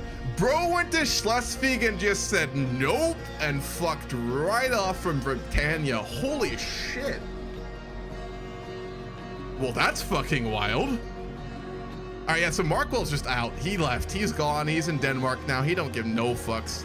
Took everything he could fucking get onto his ships and left Londinium. Wow. So when we get to Londinium, we're not gonna find Markwell and Defenders. We're gonna find one of Riothemus's boys and like a skeleton crew at the wall. Holy fuck, that is insane. Talk about a turn of fate, Jesus. All right, I'm gonna write him out and tell the AI here.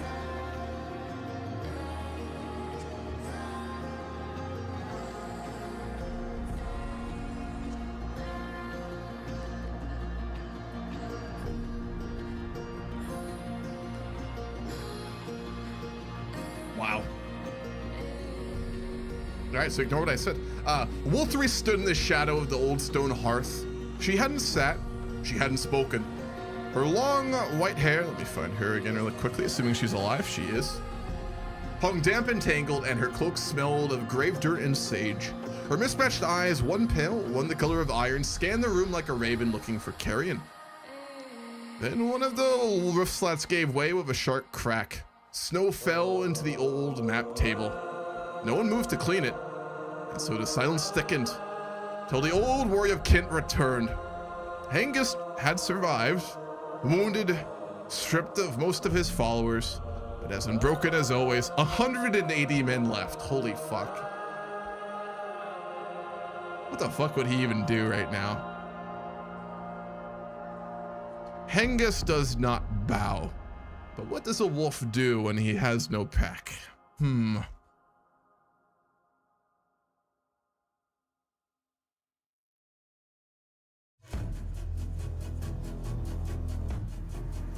Hold on, ladies and gentlemen, for the Saxons.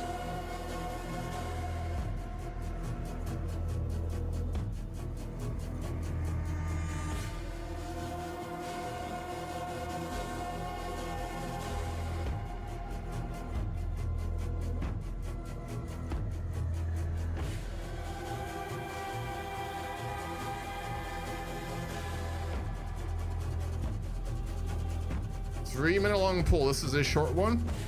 I'll post it on YouTube as well. I'm not going to explain these. It is completely up to you here.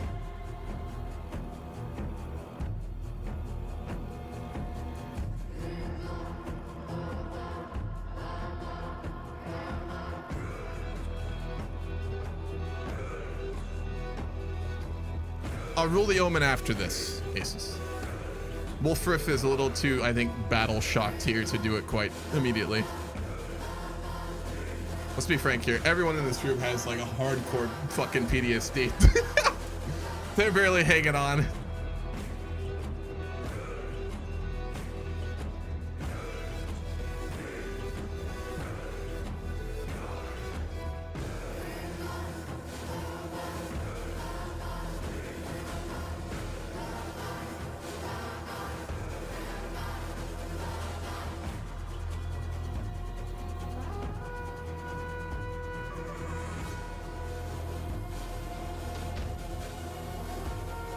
If Bedka gave Hengist his injuries due to Bedka's abandonment, Hengist isn't going to approach the same force Bedka did.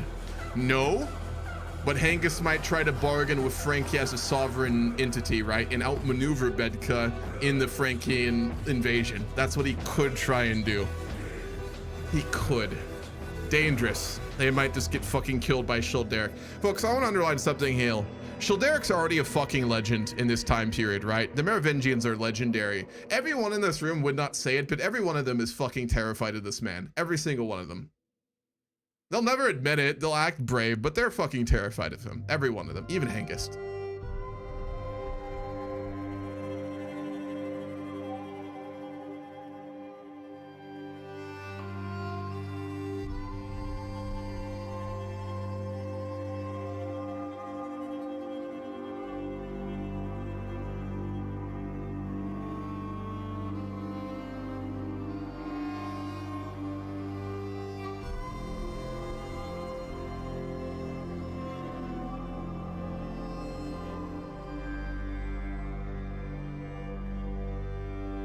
Work with Francia is at 4, bargain with Britons is at 3, and run is at 3.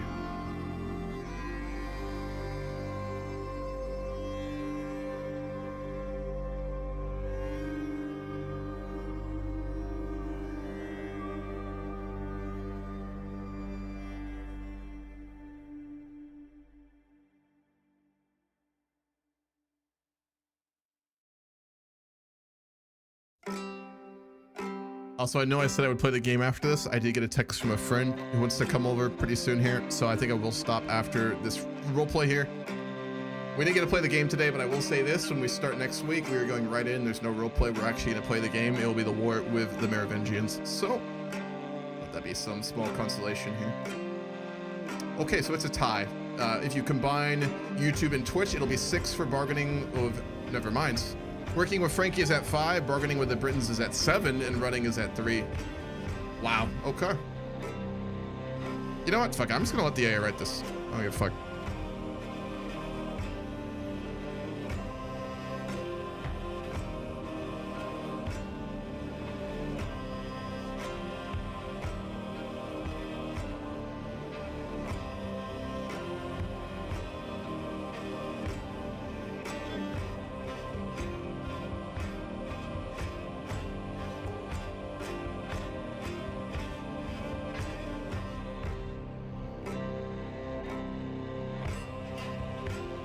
It's about to get spicy.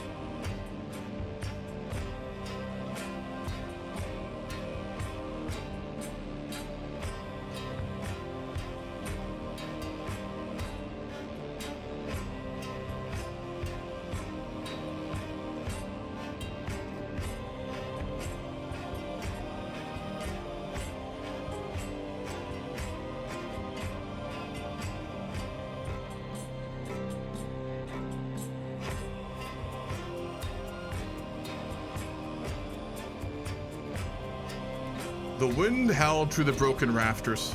Hengist stood before them, not like a king, nor even a warlord. There was no crown, no furs, no remnant of glory. Only a scarred wolf in the winter of his days, wrapped in a torn cloak, leaning on a spear that had seen 100 deaths.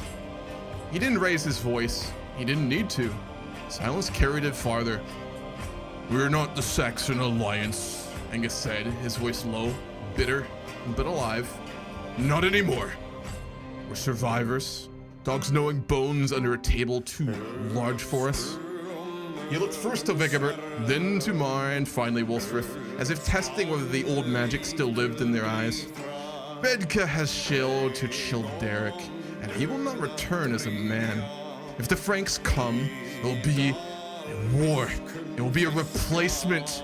Us, swallowed whole, then written out of memory.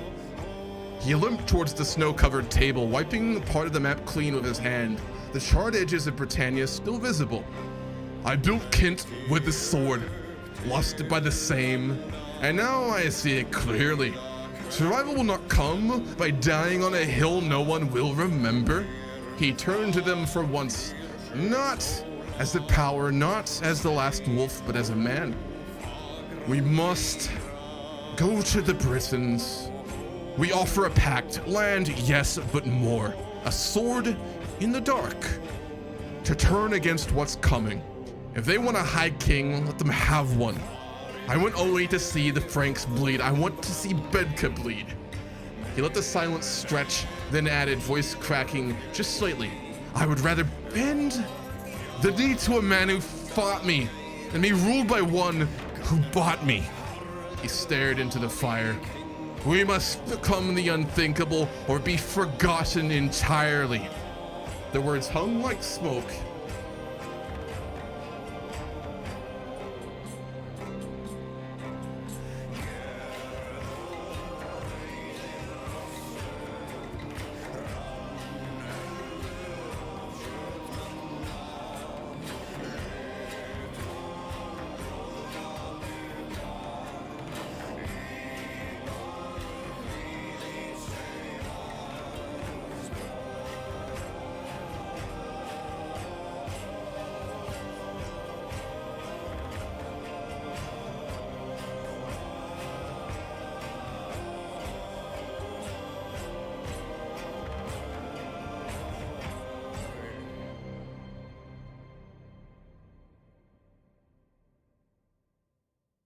Wolfrith moves slowly. No ceremony, no chant, only breath and trembling hands. She crouched by the fire pit, spreading out a circle of ash and bone powder. From her belt, she withdrew the worn pouch, leather, darkened with age, tied with red sinew. Without a word, she drew the runes. They clattered like teeth on the snow floor. I gotta butcher these names. Thursas the Thorn, Algis the Elk, Dagas the Day. 3 runes fallen into a crooked line. A sharp breath left her lips. A trial of pain. A guardian at the threshold. And the coming dawn. She didn't rise. The path is real. The cost will bleed. But it may hold. Someone must fall. Someone must protect. And then maybe there can be light. The silence after was so complete, it might have been the sound of fate itself holding its breath, or the gods. Vigibert spoke next, his legs still stiff, voice like stone, heavy from what had been lost. You would have us crawl to the Britons? You, who took Kent with blood and claw? You would beg the man who shuddered us for mercy? He stepped forward, and for a moment the fire caught in his eyes like the last sparks of a forge. And yet, I do not spit on what I see. I see clarity. For the first time since Bedka fled, I see something that is not just another grave. He placed a hand on the map. If we do this, it is not as cowards. We do it as blades hidden in their cloak. Let Nat and Leon and the rest think he has broken us. Let them believe it. And when the day comes, we choose our moment. He looked at Hengist, truly looked. But if we do this, we lead. No more ghosts in Frankish cloaks, no more waiting kings. If I kneel, it is only to rise after. Do you understand me, Wolf? And now all eyes turn to Mar. His claw clenched, hands gripping the edge of the table so tightly his knuckles whitened. Yeah, he's the one who's got the most to lose here. Boy is actually built like a pseudo kingdom, more than any of them really, and has a lot of land in Britain. He's the power at the table right now, even though his army was just absolutely mauled by us, right? Everything this man has built so painfully over his life is just like crumbling before his eyes, utterly. Everything. Moore didn't speak for a long moment. The fire's reflection danced in his tired eyes. He had bled for the other Saxons, not for kings or crowns, but for honor.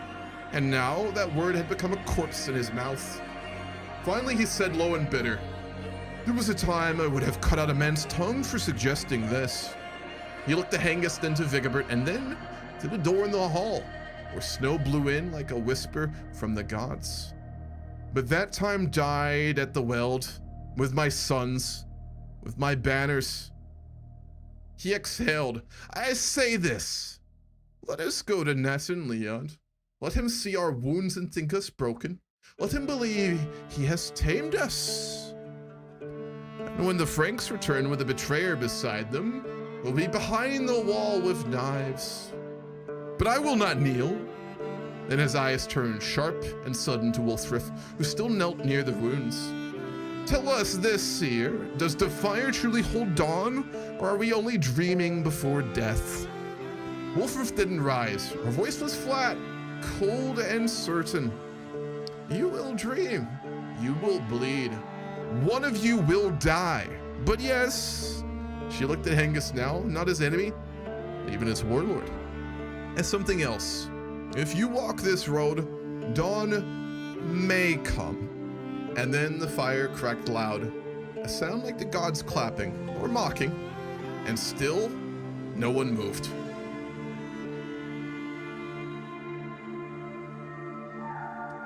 Hengist bit the inside of his mouth so hard he felt it bleed. His anger was deep, deeper than ever before, carving out his insides like no sword could. He hated the Britons. He hated their weakness. What they had taken from him. His legacy, his story, his myth. He hated Bedka, the coward, the fool who had waited so long he lost his crown. And he hated himself for not having been strong enough to see and overcome what had broken them. Spitting blood and bile onto the snowy floor before him, Hengist gave the others a tired look, touched by anger so deep it roared. "So be it. We seek a bargain with the natives. We hide our daggers. We bury our swords. And when they drink to our mutual victory, should it come, we wait and we remember."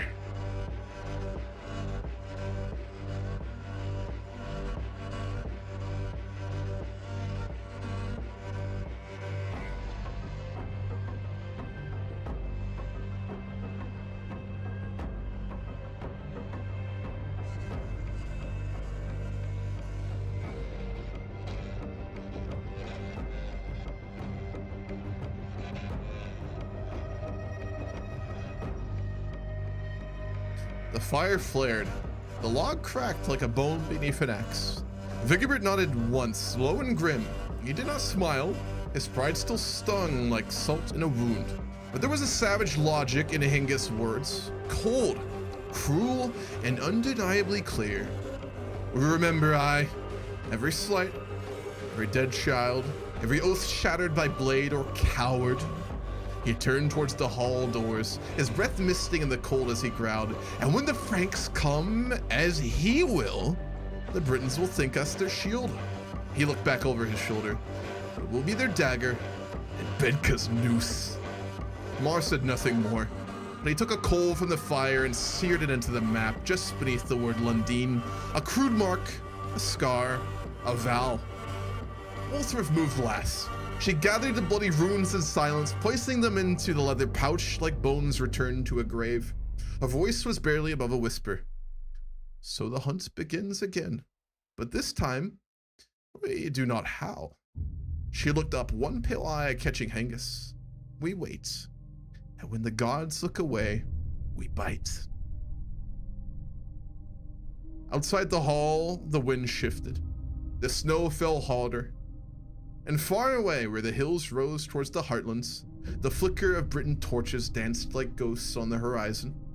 The Saxon circle was broken, but not finished. Not yet. Goddamn. We have not played a single day today. What I will do, just to honor what I said I would do before we end entirely for the day today, is I will march to Atribatium, where that meeting will actually happen in the game. So we will actually play here for at least a moment. This did not go the way I expected at all in like any way, but goddamn is it fucking interesting. Bedka is the big bad of everyone's story. Yeah, he really is. But I don't know, personally I can't help but still kind of like him. Not like with like real respect. I mean, he's a bit of a piece of shit, but I kind of do well, I can respect him in a way you can only do for characters like that, you know? It's strange. Interesting people are hard to ignore, I guess. All right. So I lied. When we come back next week, we will begin with the meeting between the Saxons and the Britons and come what may of that. And then after, oh God, there it is. After that, we will then roleplay out what happens. We will actually play the game. The Merovingians are now crossing from Calais, by the way, folks, or I guess Guinness in this time period. 18,000 strong, their allies still on the way as well. So we've got a gigantic mega storm bearing down on Britannia. We have a potential agreement between the remaining Saxons and the Britons, so that's no certainty. And when we come back next week, we'll have a total war. Longer session than the normal, folks. I do apologize for that, but I want to make sure that we do this right, I don't rush things, and that we take the proper time here. I hope everyone enjoyed the 7th session of the Grand Campaign. The campaign will for sure return next Sunday at 2 p.m. EST. And I hope you all have a very good rest of your Sunday evening and a very good week.